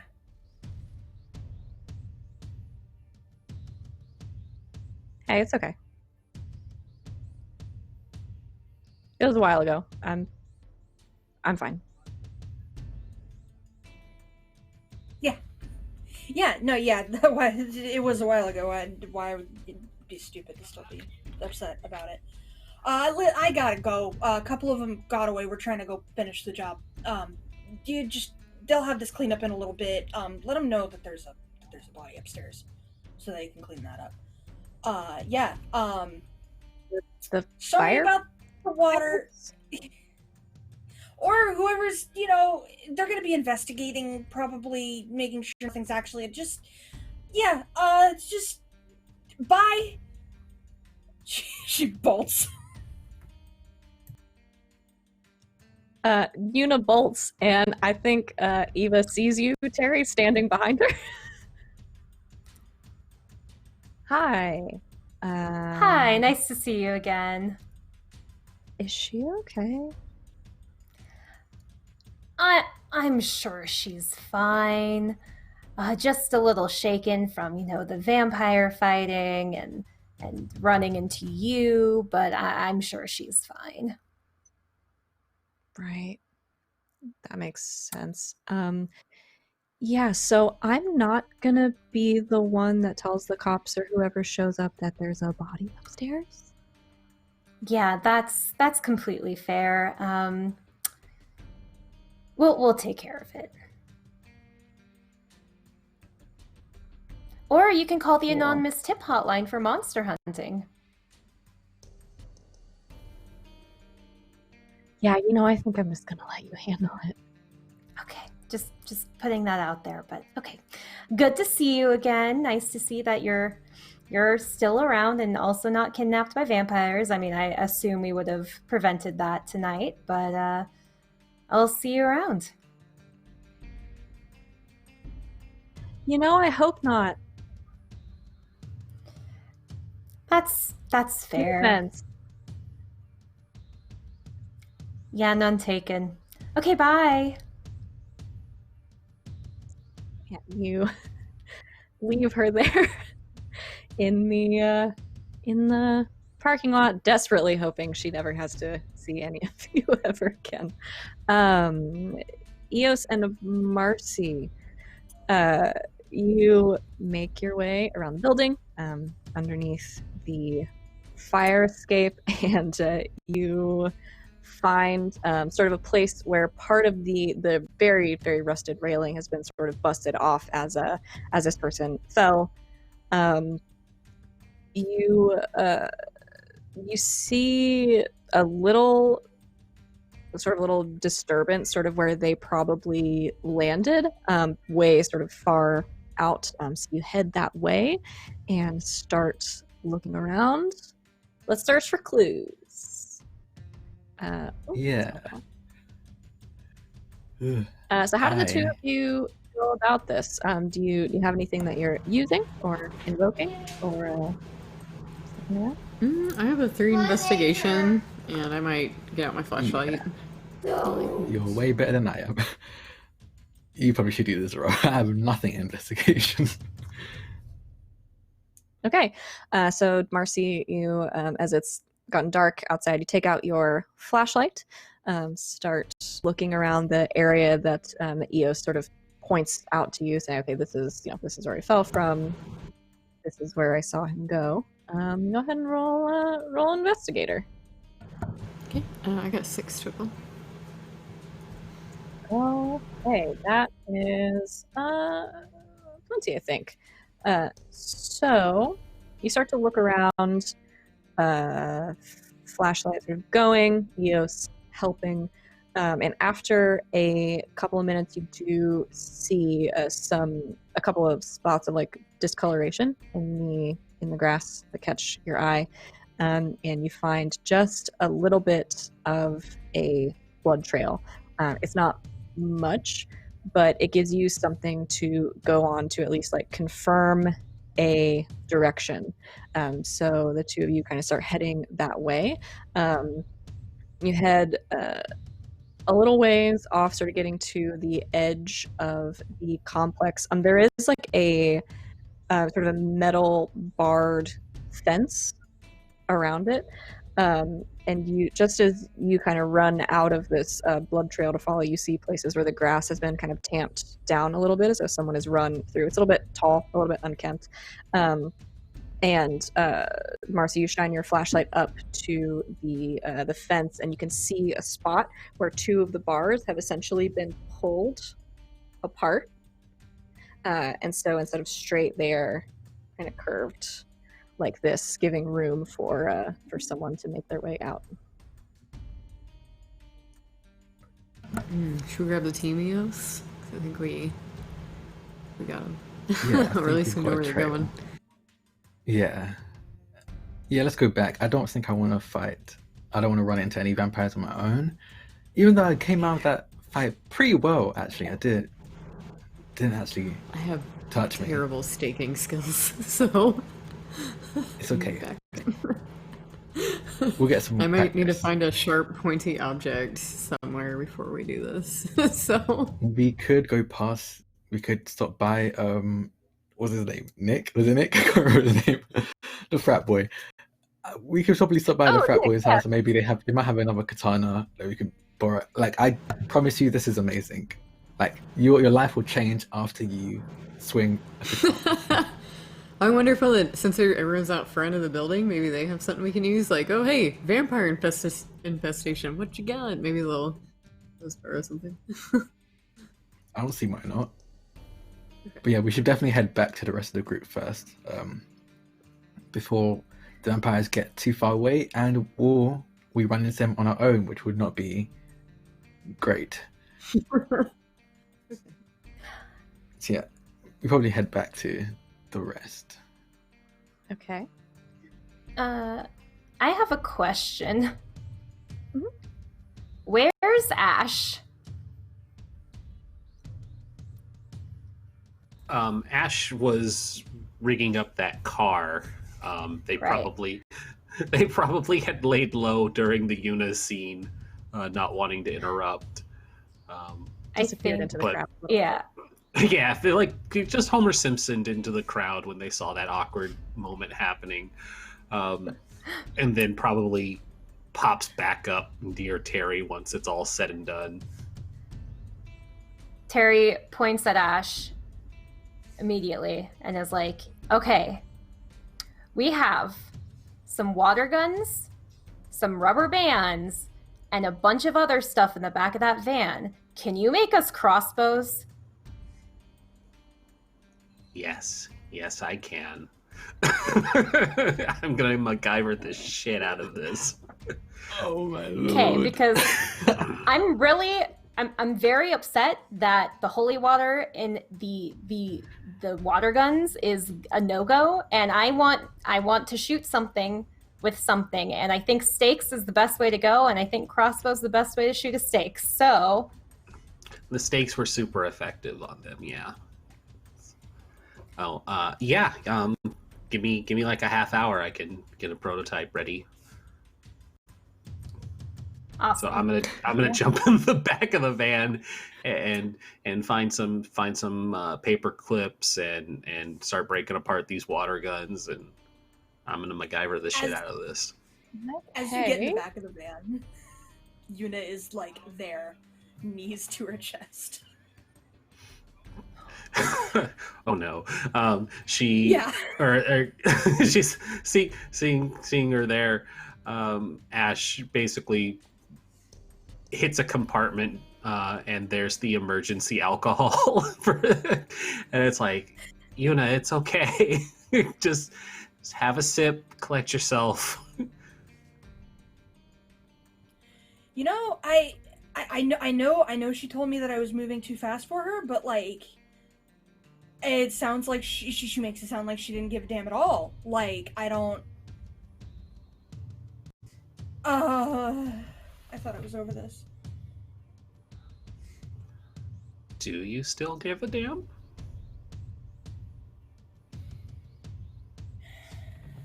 I mean, I want to say no, but I'm here clutching my knees to my chest like a little kid and about to pound some alcohol when I really should be keeping a clear head. So, like, I guess not.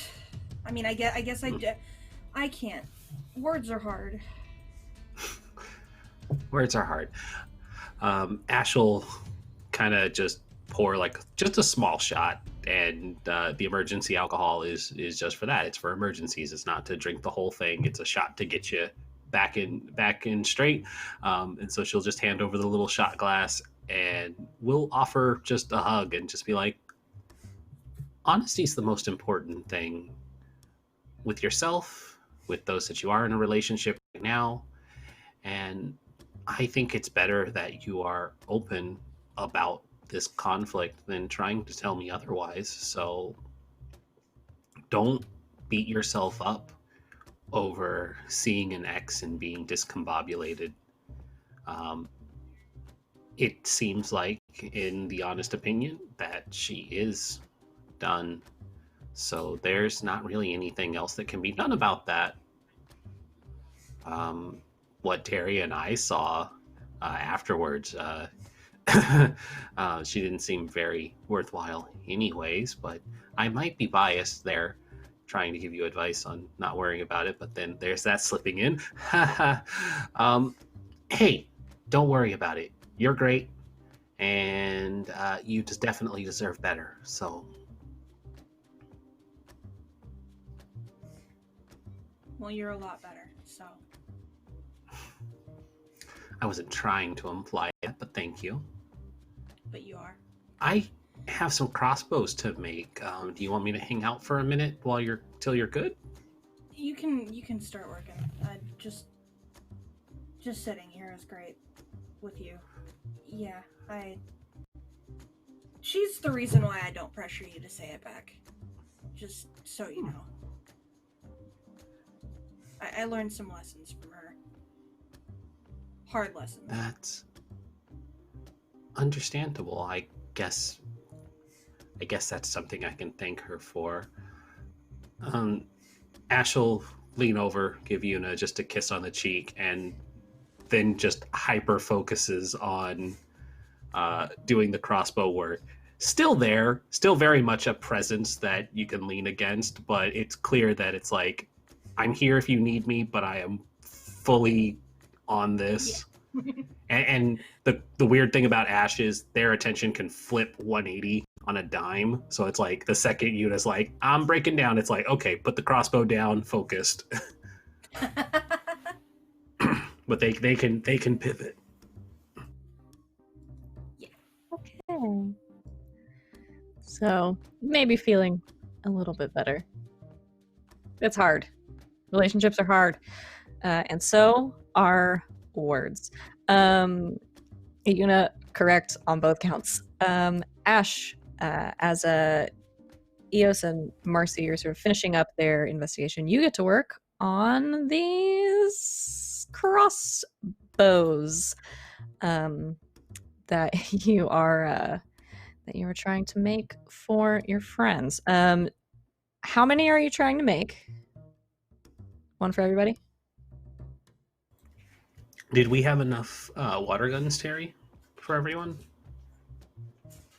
Yes. Then I will make one for everybody for sure. Scratch that. I will make one for everybody, and then I will make a drone-mounted crossbow for myself. Okay. Crossbow knife drone. Crossbow knife drone. Yeah. Yes. I'm gonna put the crossbow on top so that the knife is a bayonet when it needs it. Oh gosh.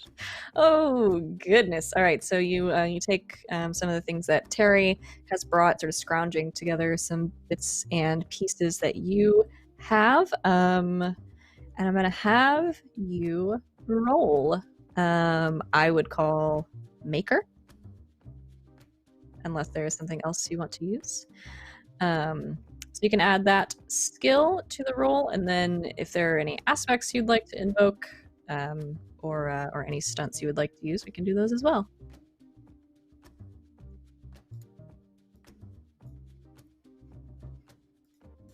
There's just a sync sound, so bear with me there. I will apply quality craftsmanship to these while I make them. Okay. So it's going to be a +4. Make sure I'm doing the right one this time. 4. Boop. Okay, that's fine. That's enough. So yes, you get what you wanted. You set to work. I think you're making something very simple, as simple as you can, out of simple pieces. They are pretty good quality. They are probably not going to last forever.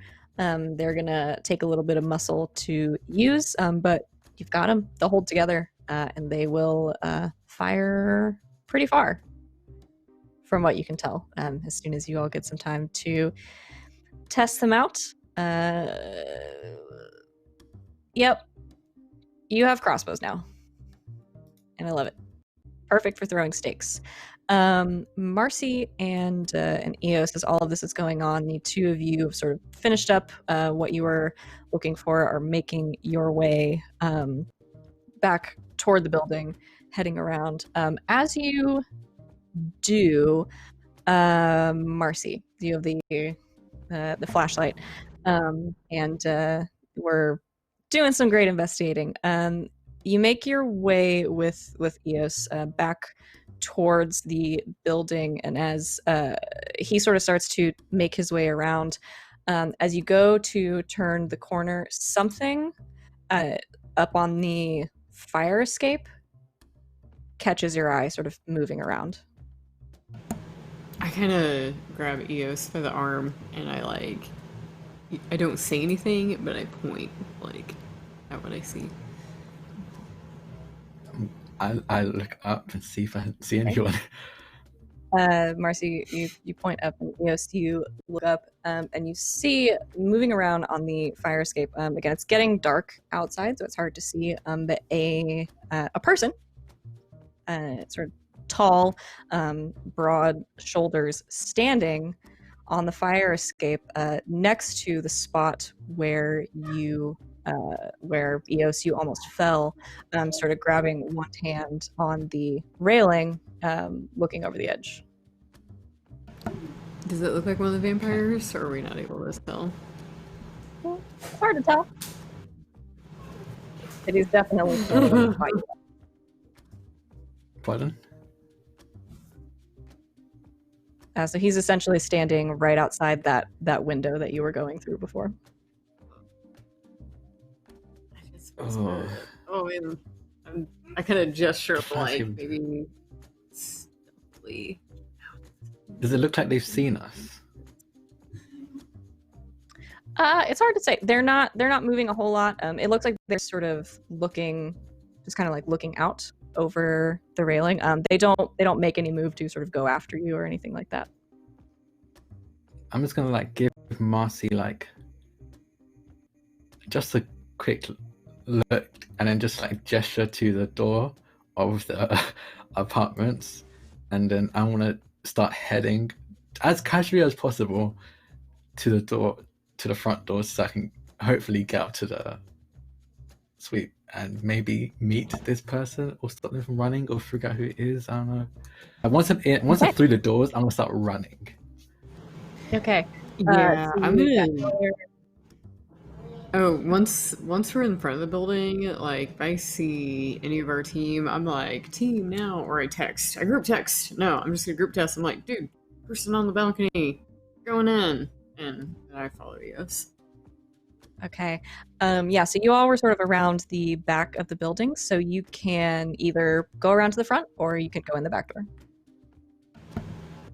Back door? I thought we had to go to the front. Oh no. So your team So is I in the figured I'd go to the building before I sent a text and like alerted Yeah. whatever's up there. So. I would go to the back. I'm just gonna go to the back. Okay. Oh, this is a bad decision, but Yes. I'm sticking with it. So Eos is to the back door. Marcy, do you want to go with him or do you want to go around the front to your team? I'll follow him, and once we're like out of sight of possible vampire, then I'm gonna text everyone like something's on the balcony. We're going in. So yeah, Ash and Yuna, you are in the van. Terry, are you with them? I think she kind of hung outside the van when they were having their conversation. It was like, I'm not gonna. I was fine watching the last one, not cool intruding on this personal moment here. So I think she's still kind of just hanging outside the van, like people watching when the text comes. Yeah, you get the text. Yuna and Ash, you get this text as well from Marcy that they have sort of seen something on the balcony. Her and Eos are going back into the building. Eos, with Marcy following you, you make your way in the quietly into the sort of back door of the complex. Now the fire alarm's shut off, the sprinkler's not going anymore. The door is open. You make your way in, close it behind you, and then take off up the stairs. You make your way up the 3 flights of stairs running. You do not meet anybody along the way. But you make your way back to the apartment on the 3rd floor with the wolf on the door.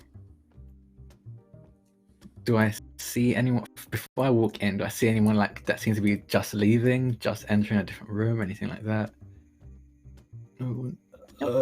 Okay.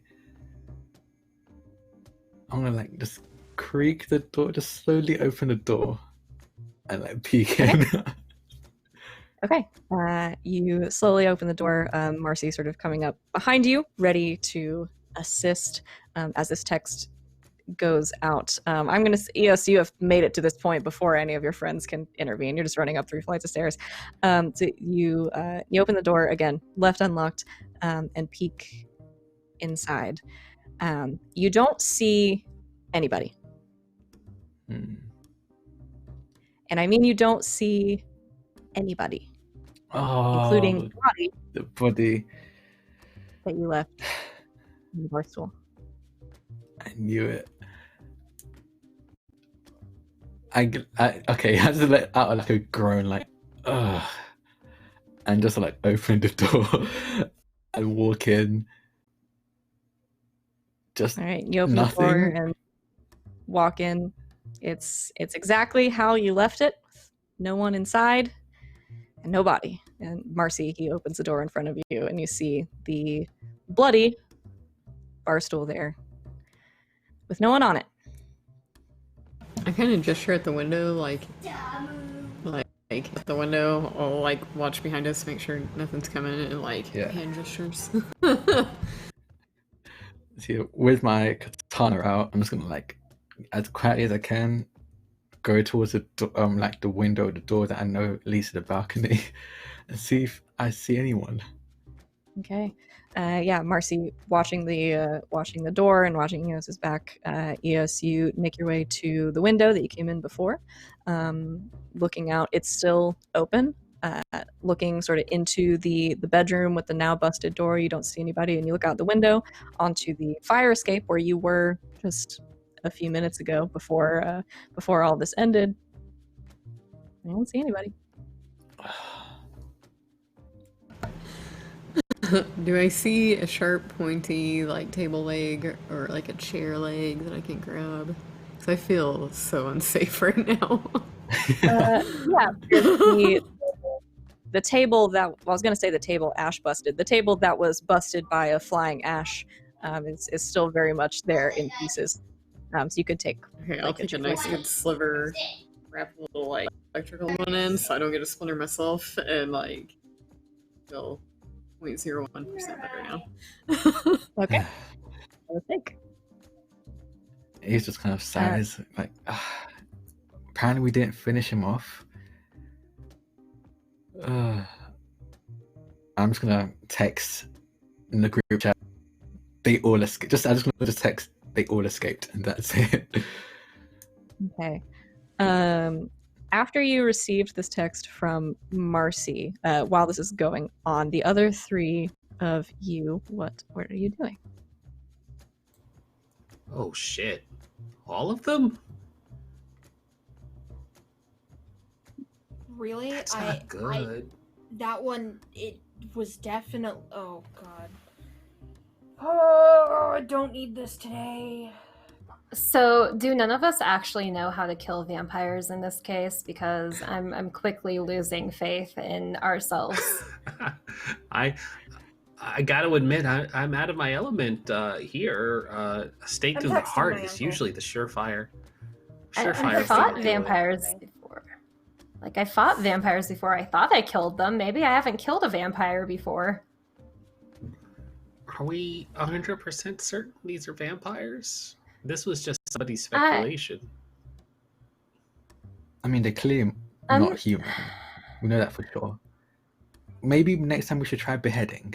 I mean, that worked with the Hungry Dead. Beheading is a surefire for most things.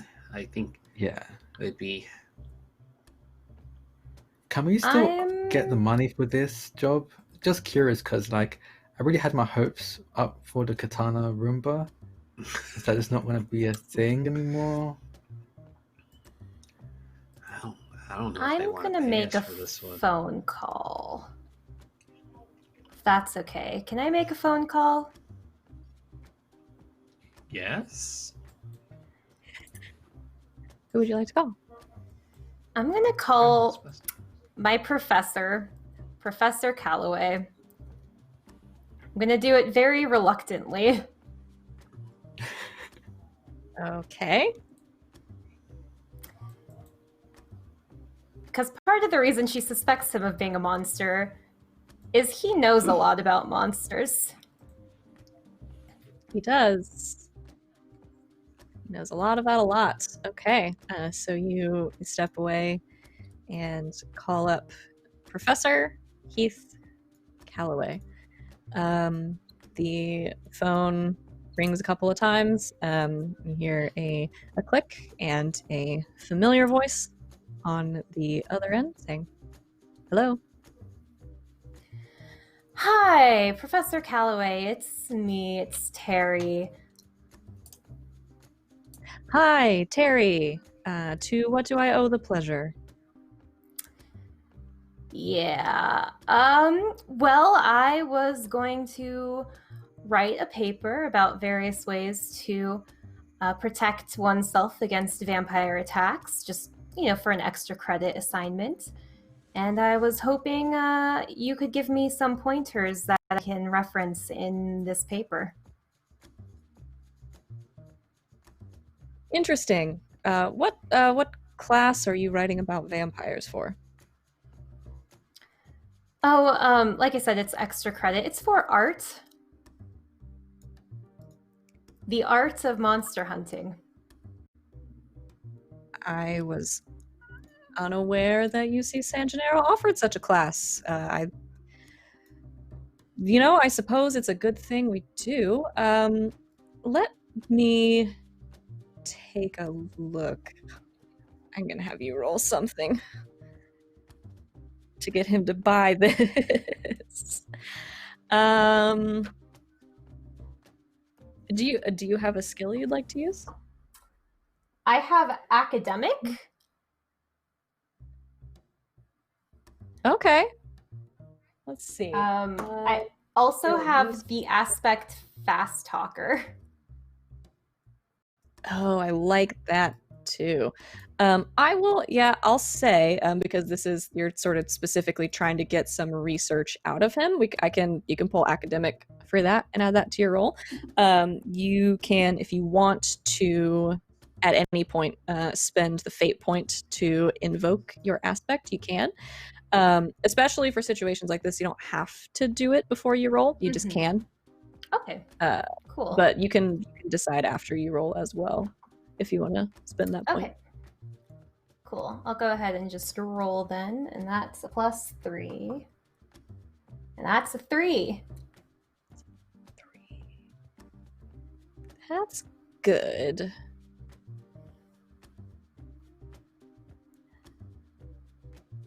Yeah, I think he goes for that. So he thinks for a minute, and then asks you a couple of follow-up questions. So saying like, I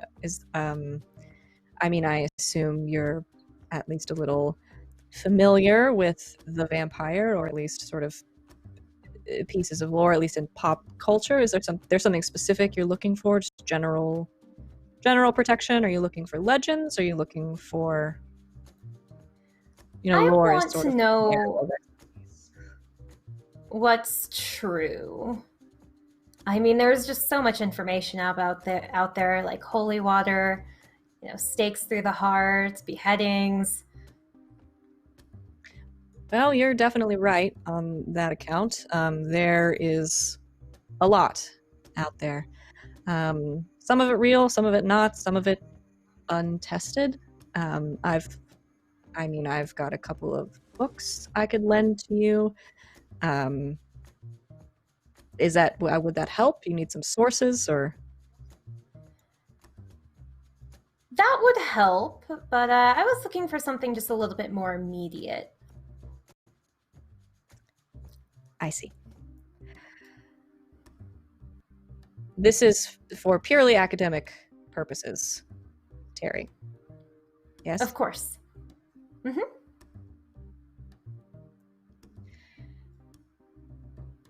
All right. Like I said, some of it's true, some of it's untested, and some of it is bullshit. Most of what you see on TV and in the movies, especially the old ones, is nonsense. Stake through the heart, usually your best bet. Generally tends to be true. There are a lot of vampires out there. There are a lot of different kinds of vampires out there, even before you start diving into the different lineages and the families just here in San Gennaro, let alone everywhere else across the country. It truly depends on what you're dealing with. It's sort of easier for me to tell you lore that's been disproven. Holy symbols tend to do nothing. The church likes people to think they're a lot more powerful than they are, and have for centuries. So that's essentially nothing. No, they don't have to be invited into your home. They are corporeal beings. They can walk through doors, windows, that sort of thing. They don't need an invitation. That one is nonsense. Garlic, generally nothing. Although vampires have been around long enough, they sort of know the lore around them. So if you hang a bunch of garlic outside your door, they're going to know you at least believe vampires exist. And they will probably leave you alone. But no, it doesn't actually do anything to them. Sunlight, hit or miss. Depends on the group. Depends on the strength, depends on the type. Beyond that, you get into some very specific sorts of protection that work on some very specific types of vampires.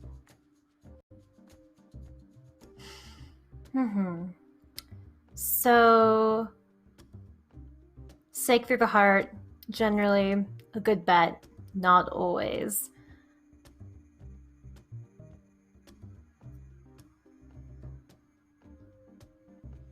Do vampires burn like anything else?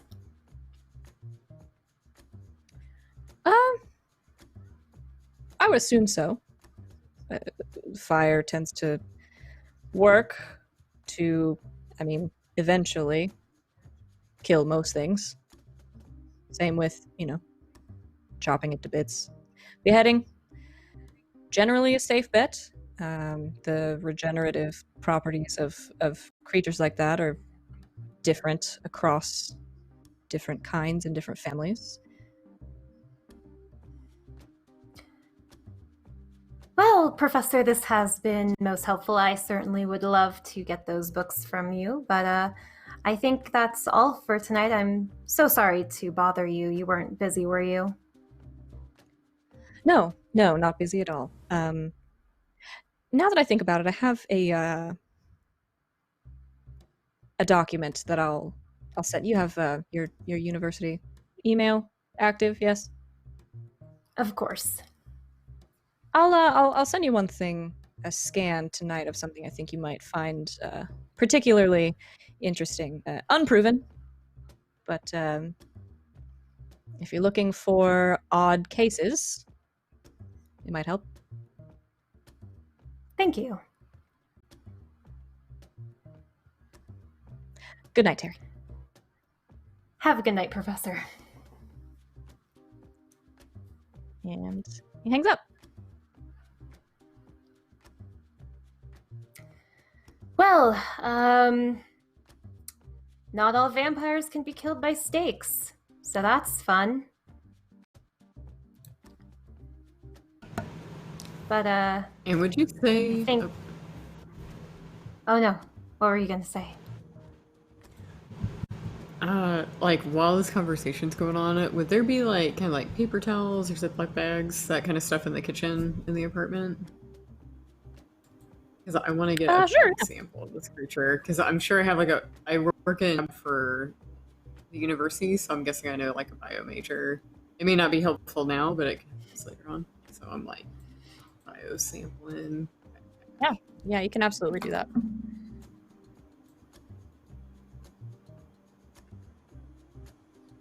It's a bit troubling if the staking to the heart doesn't work, though. Did we find any surefire things that work across the board?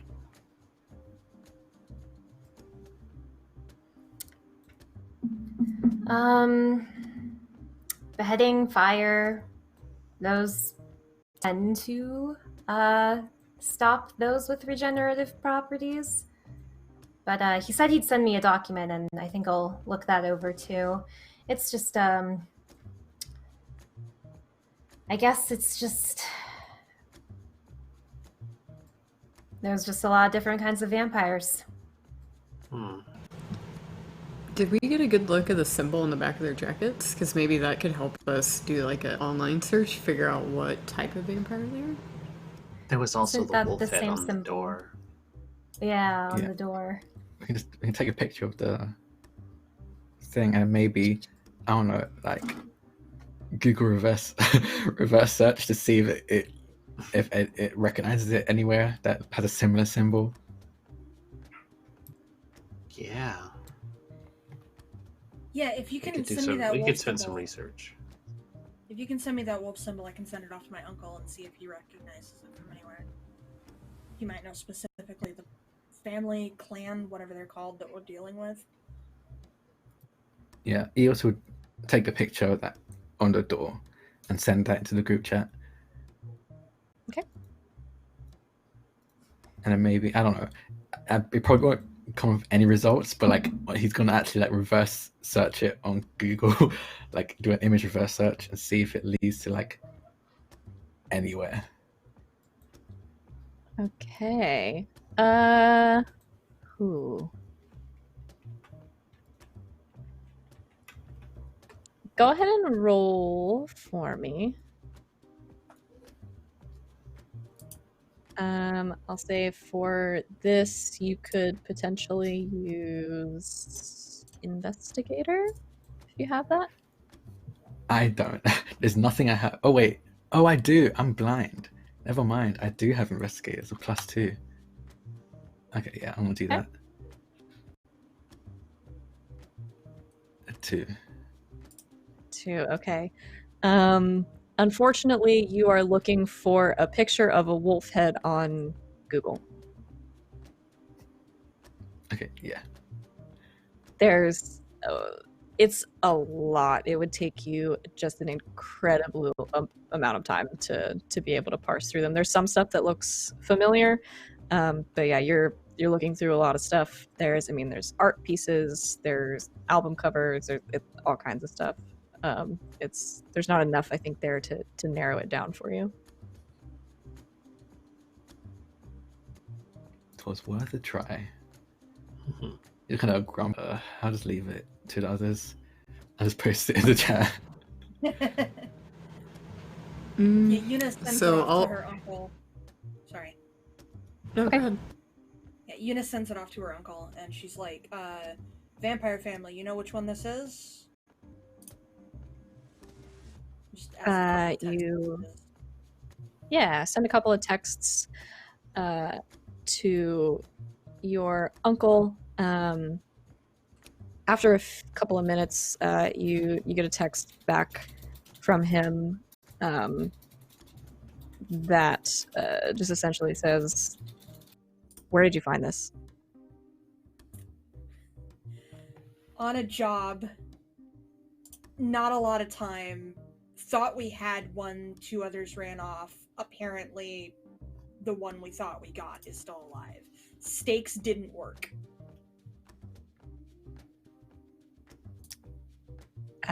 You get another text back after a moment, and you get a couple of texts back from him, but the first one you get back before he starts typing again just says, "You're in for a huge pain in the ass." Of course. He sends you a couple of pictures and asks if they look familiar, and they do to you, because you have seen very closely the backs of these jackets that these guys are wearing. They match very, very closely. And he gives you a little bit of information. There are 3 vampire families in San Gennaro, and the wolves are one of them. He says they have a long, storied history that he's not going to get into because it's not important to him. That they are a gigantic pain in the ass. They are fast, they are strong, and they are nasty when it comes to their territory.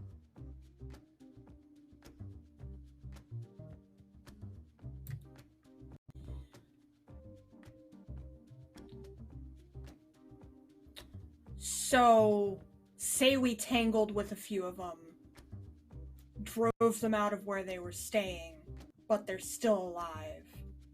What are we looking at? He says they're going to come back for their territory, and they're going to come for you. It's just a matter of what order they do it in.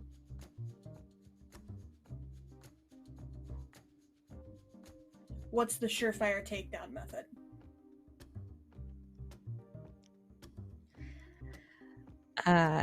He types for a minute, and like starts typing, stops, starts typing, stops, and then you get a text that says, "Let me get back to you.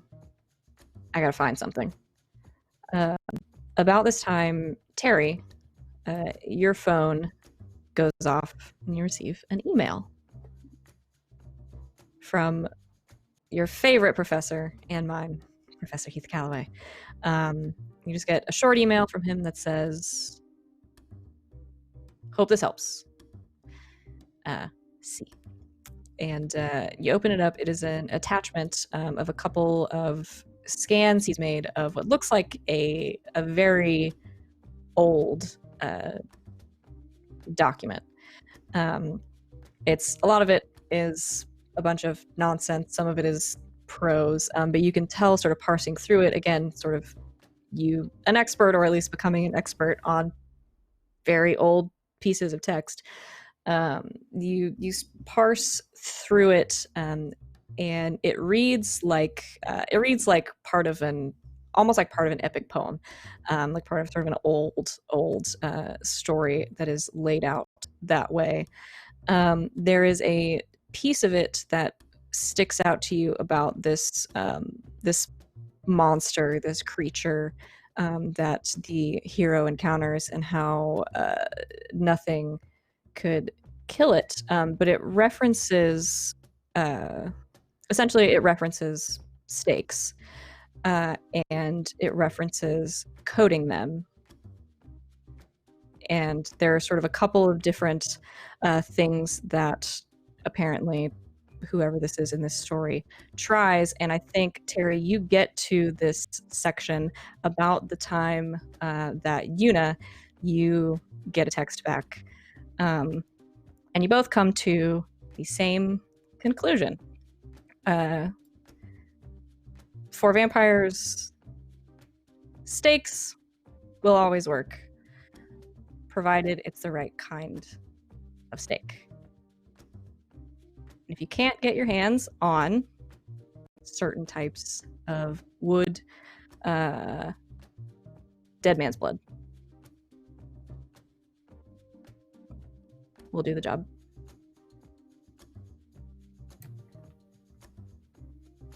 Dead man's And doesn't blood. Terry have a...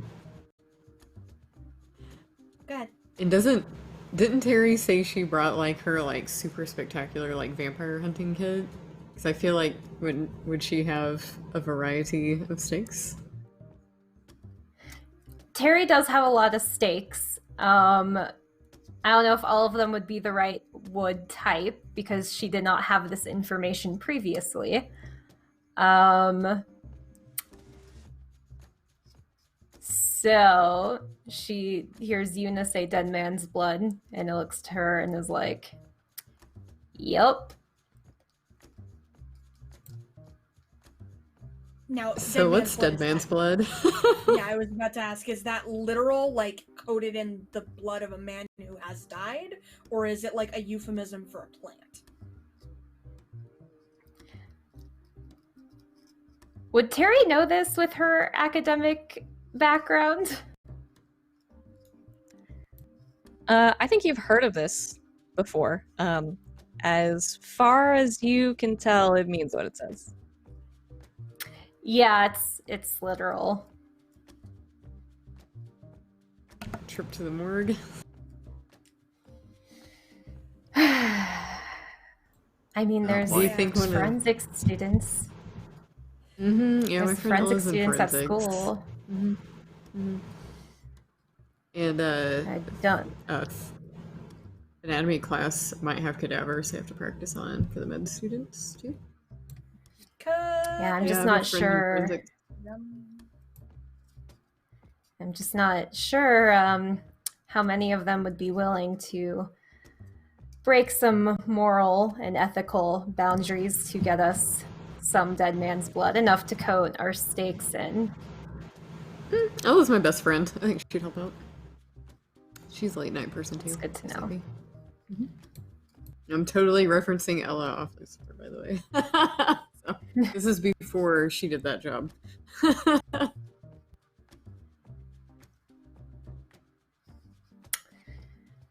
Okay, so before we try and fight them again, I guess we should either make sure that we have the right kind of wood or have dead man's blood. And with this, well, we already have a lot of stakes, so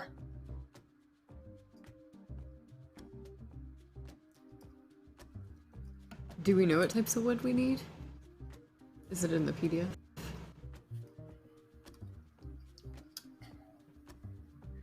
You can certainly try to find out. There's a couple of options. Again, there's a lot of stories about this kind of thing. It's exceptionally hard to narrow down unless you really have somebody that's done it before.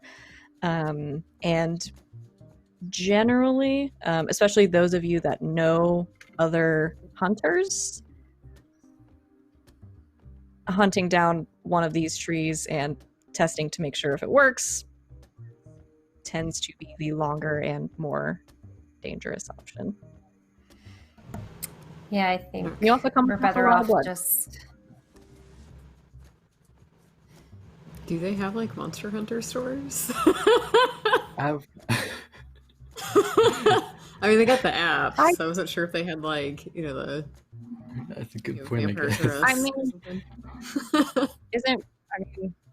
Isn't that really just what a Sears is if you do it right?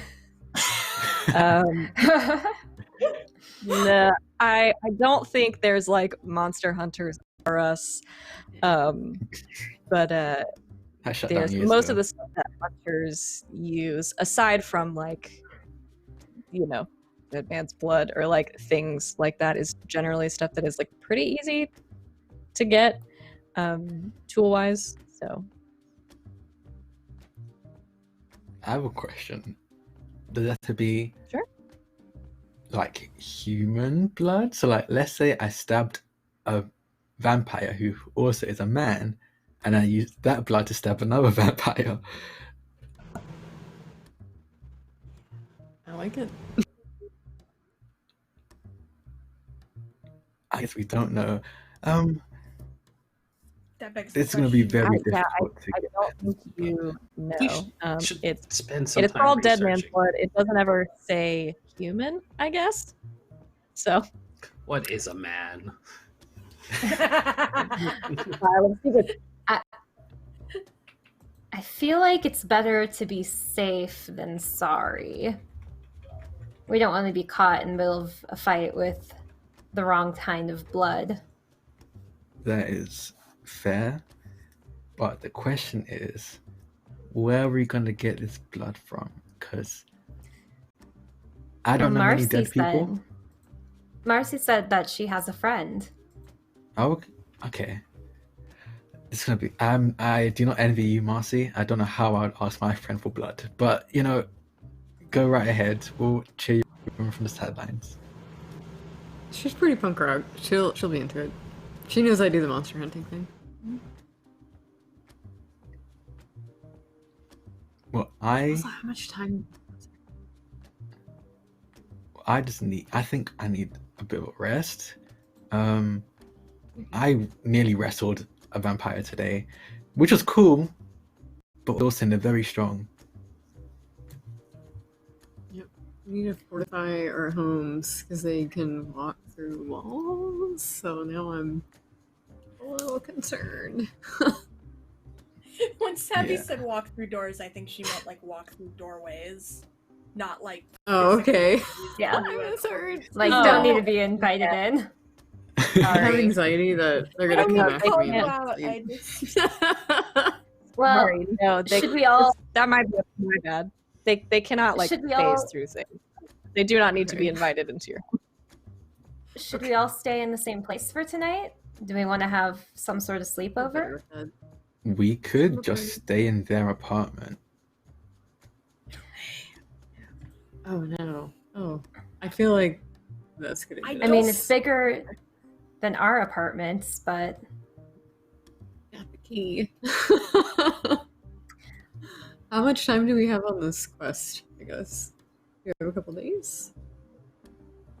Yeah, 2 what more does the app days. say? How long is it left? 2 more days. Okay. I am terrified Yes, to stay in this so- building. It's like falling asleep Yeah. in the Tomb of Horror. So and they already broke some windows in there and stuff. They'd be drafty. I guess, It's yeah, wet. that's You know, a the good point. sprinklers went off. It's cold. It's damp. It's not quite what I had in mind when I said sleepover. No, that's fair. That makes sense. Yeah. Let's just head. I guess whose place do you want to hang out at then? My apartment is tiny, so not mine. I think all of ours are tiny, but we can go to my place. It's cozy is a better word, really. Yeah, Terry's Not for offering. mine. Let's go. Yeah. Okay. So you're all gonna head over to Terry's place. Hear me out. Liquor store run first. It's been a rough night. That's all I got Yes. is fun flat. So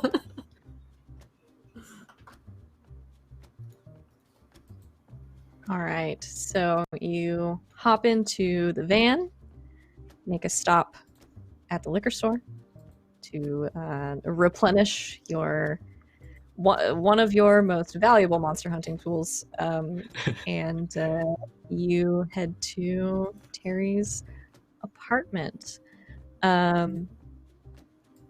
What do you do once you get there? Are we planning? Are we fortifying? I know, Ash, you have a mild consequence which can be gotten rid of.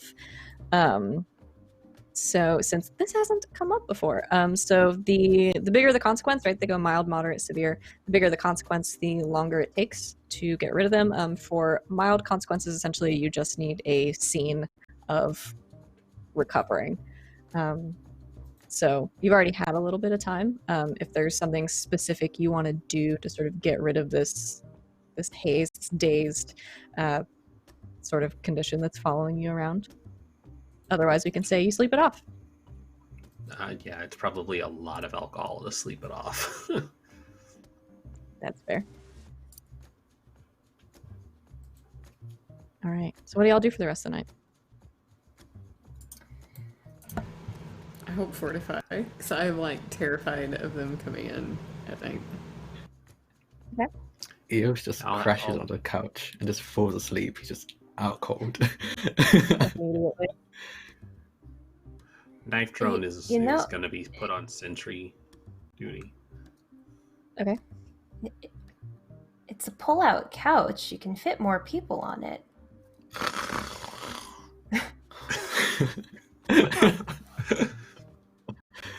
If a vampire couldn't move him, I don't know if any of you can. Not going to try.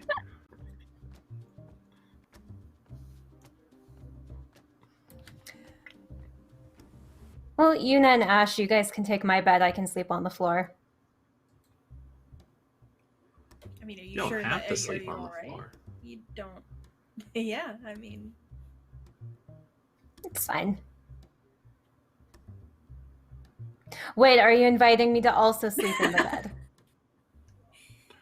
well, I mean, you Yes. said it. Not me. Yeah, hey, it's your room. We don't want to impose. If you want to join, hey, that makes it less awkward. I am honored by the invitation, but I will have to decline. Hey, no. No means no. But I do appreciate it.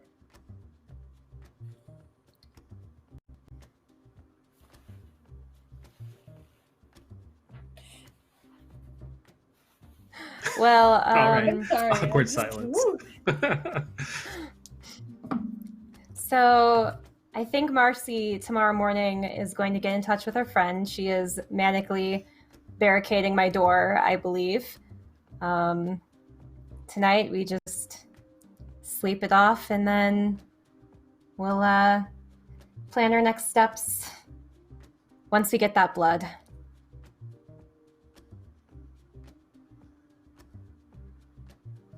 Okay. Sounds good. As Eos snores on the couch, Marcy, you are, I imagine, barricading the door and the windows with whatever you can find. I don't know how many things Terry has in her apartment that are necessarily good for that, but She has like I trash figure I'm shelves just like and push a furniture up near the door Okay. Yeah, it'd take you a little bit of time, but you can. I mean, there's, table, chairs, a couple of bookshelves, that kind of thing. Push them up against the door, in front of the windows. Terry, your apartment has been successfully rearranged. Yeah, so you all eventually, in different states of drunkenness and panic, try to get some sleep at some point, at different points in the night. And yeah, you get ready to head out tomorrow and try to convince Marcy's friend to give you the blood of a dead person. Does that sound right? Anything else you all want to do tonight? Tuesday, normal. Before I narratively force you to go to sleep. No, that's it. All right. So you all, at some point, fall asleep, and that today is where we're going to end our session. Going to sleep while you're in danger, I think, is enough of a cliffhanger that I don't have to make it any scarier. You've done this one to yourselves. Thank you so much, everybody, for hanging out with us today. Thank you to my lovely, wonderful cast of players here who put themselves in more both emotional and physical danger all on their own than I could ever hope to accomplish. Yeah, let's take some selfies. Oh yeah. So, I like to pull them out at the end of the session. They can come up in session as well, when you've got as much on your plate as these folks currently do. Sometimes you just got to do them at the end. So yeah, for every episode, we use this as the advancement mechanic. We take a selfie for every episode. They're called a big mood. So yeah, something important, I think, happened to all of you at different points during the session. It could be something cool, something sad, something funny, something very scary, something frustrating. But what is a big mood for today? Yeah, Terry. I believe Terry's big mood is hashtag slippery when wet. Yes. Absolutely. That was a clutch move again in a fight from Terry. Terry's finding herself, I think, pretty competent at fighting, unexpectedly. It's very strange. Hashtag slippery when wet. I think Eos is definitely hashtag night night when he just knocked out the vampire in one go. Did. That was really intense. Yeah, hashtag night night. I love that. I can't believe he convinced me to give you a katana like out the gate. I don't know. I'm very happy with it.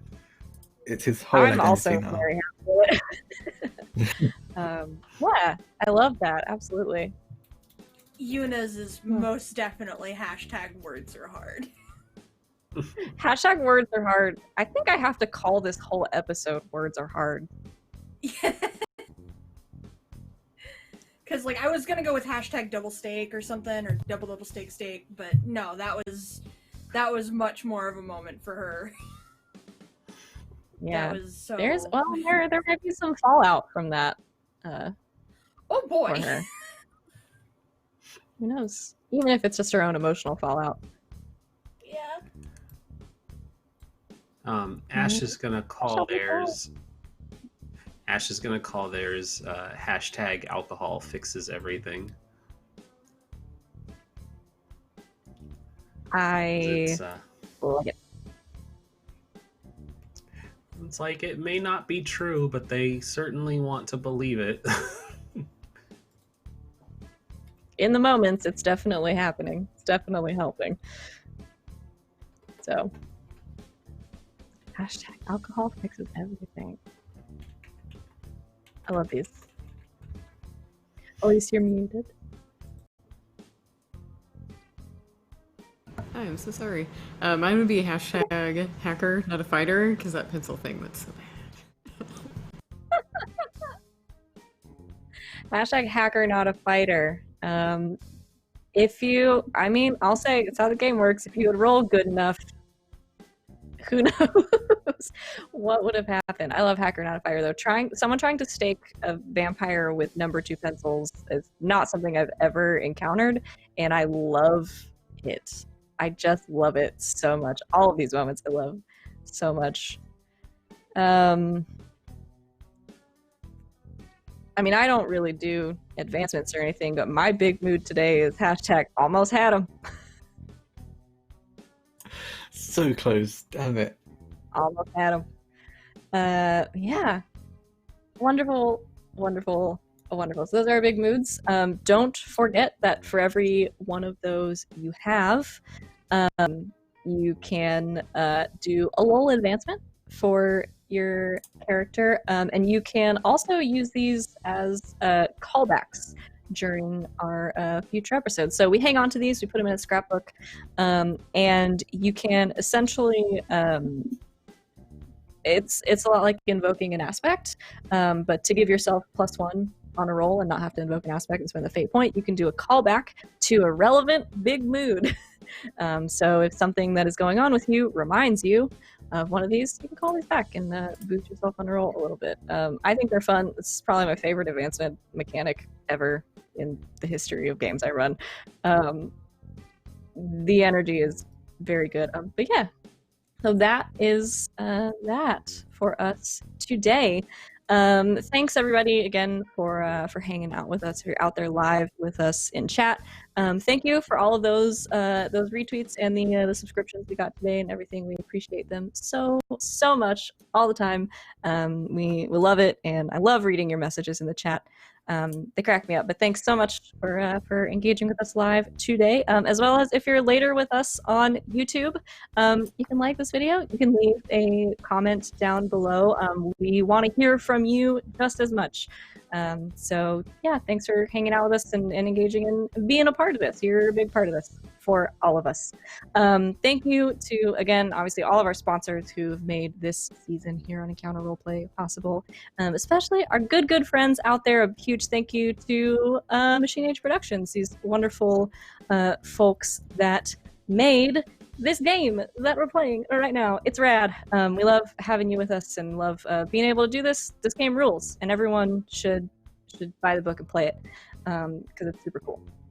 Let's see. Oh, if you're with us today live and you got some good clips, we love to see them. Post those in the Discord so we can look at them and watch them over and over again and laugh at ourselves and be like, oh my gosh, did I actually say that on the internet? Because that's what I do. And also we pick a clip of the week every week. So yeah, put yours into contention for that, because they're always really incredible and we love them. And then YouTube, obviously we also have a comment of the week. So if you're subscribed to the YouTube, put a comment down below the video and we'll pick one of those as well. Let me stop talking for just a moment and let my wonderful cast here tell you one more time who they are and where you can find them throughout the week until we come back. And next time, we'll start with Celeste and go around. Hi, I'm Celeste PLS with way too many underscores on Twitter. I am Celeste Shepherd here on Twitch. I don't do a whole lot of streaming of my own. However, I do have a charity live stream that I'm planning to do on my own channel, starting on December 18th, Friday, December 18th. I'm going to be playing the video game Final Fantasy XIV and attempting to achieve the ever-infamous sightseeing log number 53 in Kugane. You have to climb a huge tower, and then you have to take a leap of, like, almost a blind leap of faith off onto, like, a pinpoint in order to achieve that. So, That's going to be fun. There's going to be incentives for me to throw myself off the tower and reset my progress. So if you want to see me torture myself for up to 72 hours, you guys can come see that next month. As for where else you can find me, I'm over on twitch.tv/Matev7 every other Sunday, playing Masks Sunset City. Things are getting pretty intense, and it seems like we might be winding down to the end of things soon. Maybe. I don't know. I can't say for sure. But Party Crasher is having a time. And so is the rest of our little team. So that ought to be fun. Otherwise, I'll see you guys here next week, and we'll see how bad it gets. And I'm Morgan, also known as Imaginatrix. I'm Imaginatrix all over the internet. Usually I am a cosplayer, so if you're into that kind of thing and want to see some cool costumes, you can always check me out at Imaginatrix. Also on Fridays, I play with G Game Nights over on their channel, playing Neon Souls, The Sprawl. And it's cyberpunk, and it's cool, and I play a hacker, and it's just a lot of fun. So that's all from me, folks. Hi, I'm Draconics, or Drac for short, because easy to say and fast to spell. You can find me on Twitter at Draconics, it's DRAKONIQS. I'm all over the place when it comes to streaming. Every Tuesday over on Little Red Dots channel, I play a Sourcehold campaign from 8 p.m. to 10 p.m. Eastern. On Wednesdays, I'm here from 6 to 9 p.m. Eastern. Every Thursday, I'm on Screw the Bars channel. Every Thursday, I'm on Screw the Bars channel from 6 p.m. Eastern to 9 p.m. Eastern, playing a D&D campaign. Every Saturday, I'm on Chromatic Chimera's channel from 6 p.m. Eastern to 9 p.m. I'm playing a Burn Brat campaign. You can hear my voice in a podcast called Super Idols RPG that comes out every 3 weeks. Recently actually finished recording the final episode of the first arc, and it was intense. So keep watching, keep listening. Right after this, like literally right after this, I'm gonna be. It's meant to be a surprise, but all of you are here, so you get to know what. I'm gonna be over on Rule of Law's channel because I recently became a permanent cast member on the Infinite Horizon Cypher campaign. What else am I doing? I'm also the co-founder and the event organizer of a TTRPG Twitch channel called Friends Who Roll Dice. We just play a lot of TTRPGs for fun. We're Friends Who Roll Dice. We're organizing a charity event, month-long charity event, where we're going to be raising money for the disaster relief of efforts in the Philippines. Because I don't know if you heard about it, but the Philippines have been hit by a ton of typhoons over the past few months. One of them being the biggest to ever be recorded on Earth's history. So we thought we might as well raise some money for that. So that's going to be starting on the 29th with a 9-hour stream. And after that, it's going to be a bunch of 2-shots, 1-shots after that until the end of December. And that's me. Hi everyone, I'm Rindis of Party Wipe Games. You can find me pretty much everywhere under Party Wipe Games. Oh boy, I have a lot to go over as well. Drax probably got me beat currently, but I have a lot going on as well. Tomorrow, you can catch us over on our channel at 7:30 doing Scum and Villainy, where we play bounty hunters. I am the pilot of that ship. Friday, I will be over on Diesel Shot, along with Mitch from Penny for a Tale.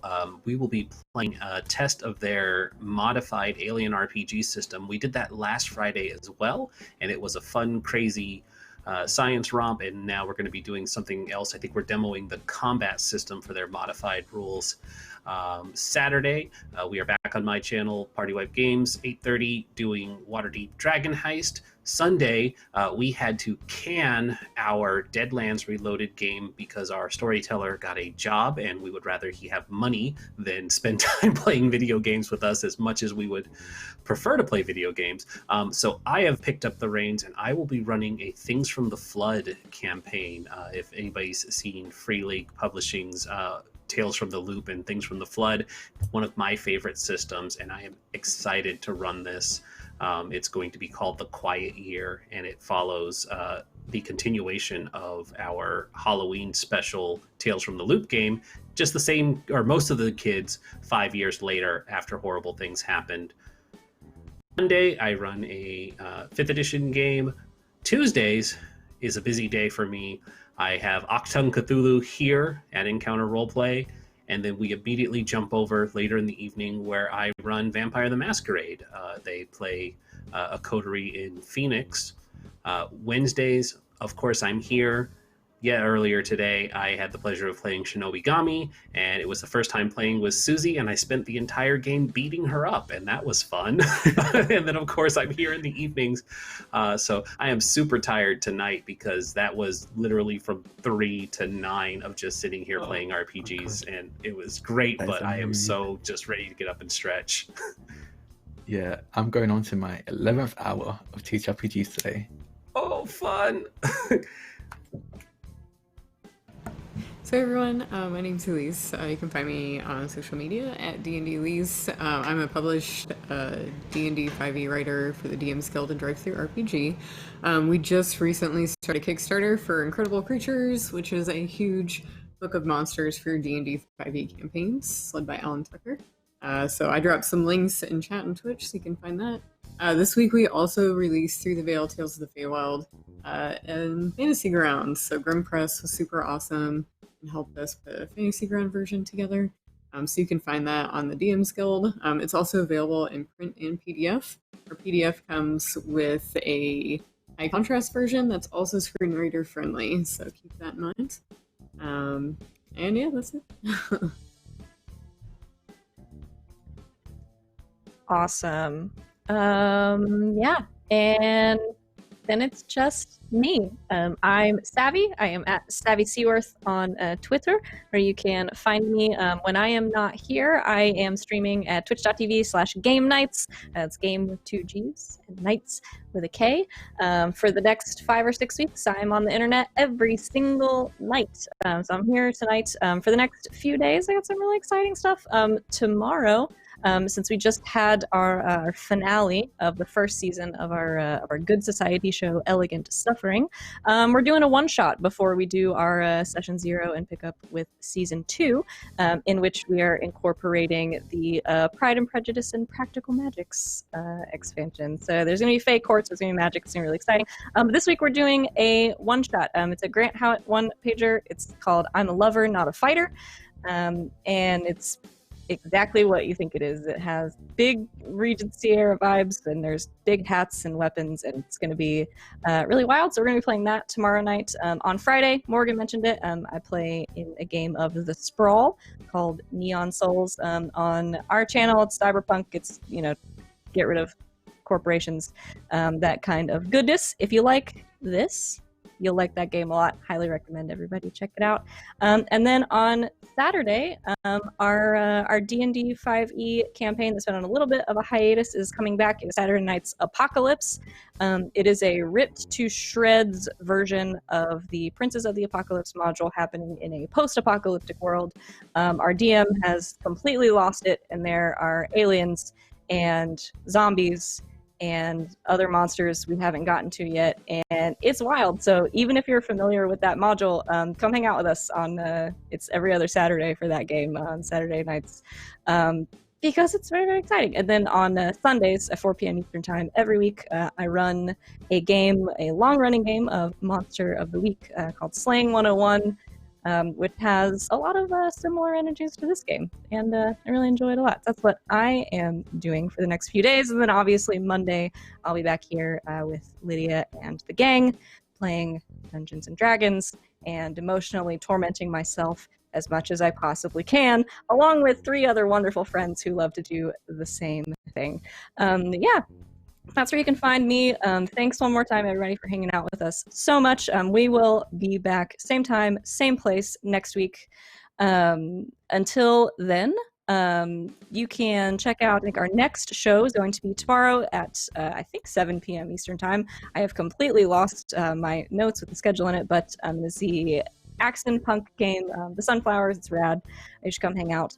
But tonight, stick around, because as soon as I shut up, we are going to be raiding Critical Misses. They're playing Vampire the Masquerade with a couple of wonderful friends of ours, including their GM, Dee, who also plays in the Zweihanda game here on Tuesdays. So we're going to raid them, hang out, send them at least as much love as you gave us, and they will be overflowing. So we'll see everybody next week, and good night.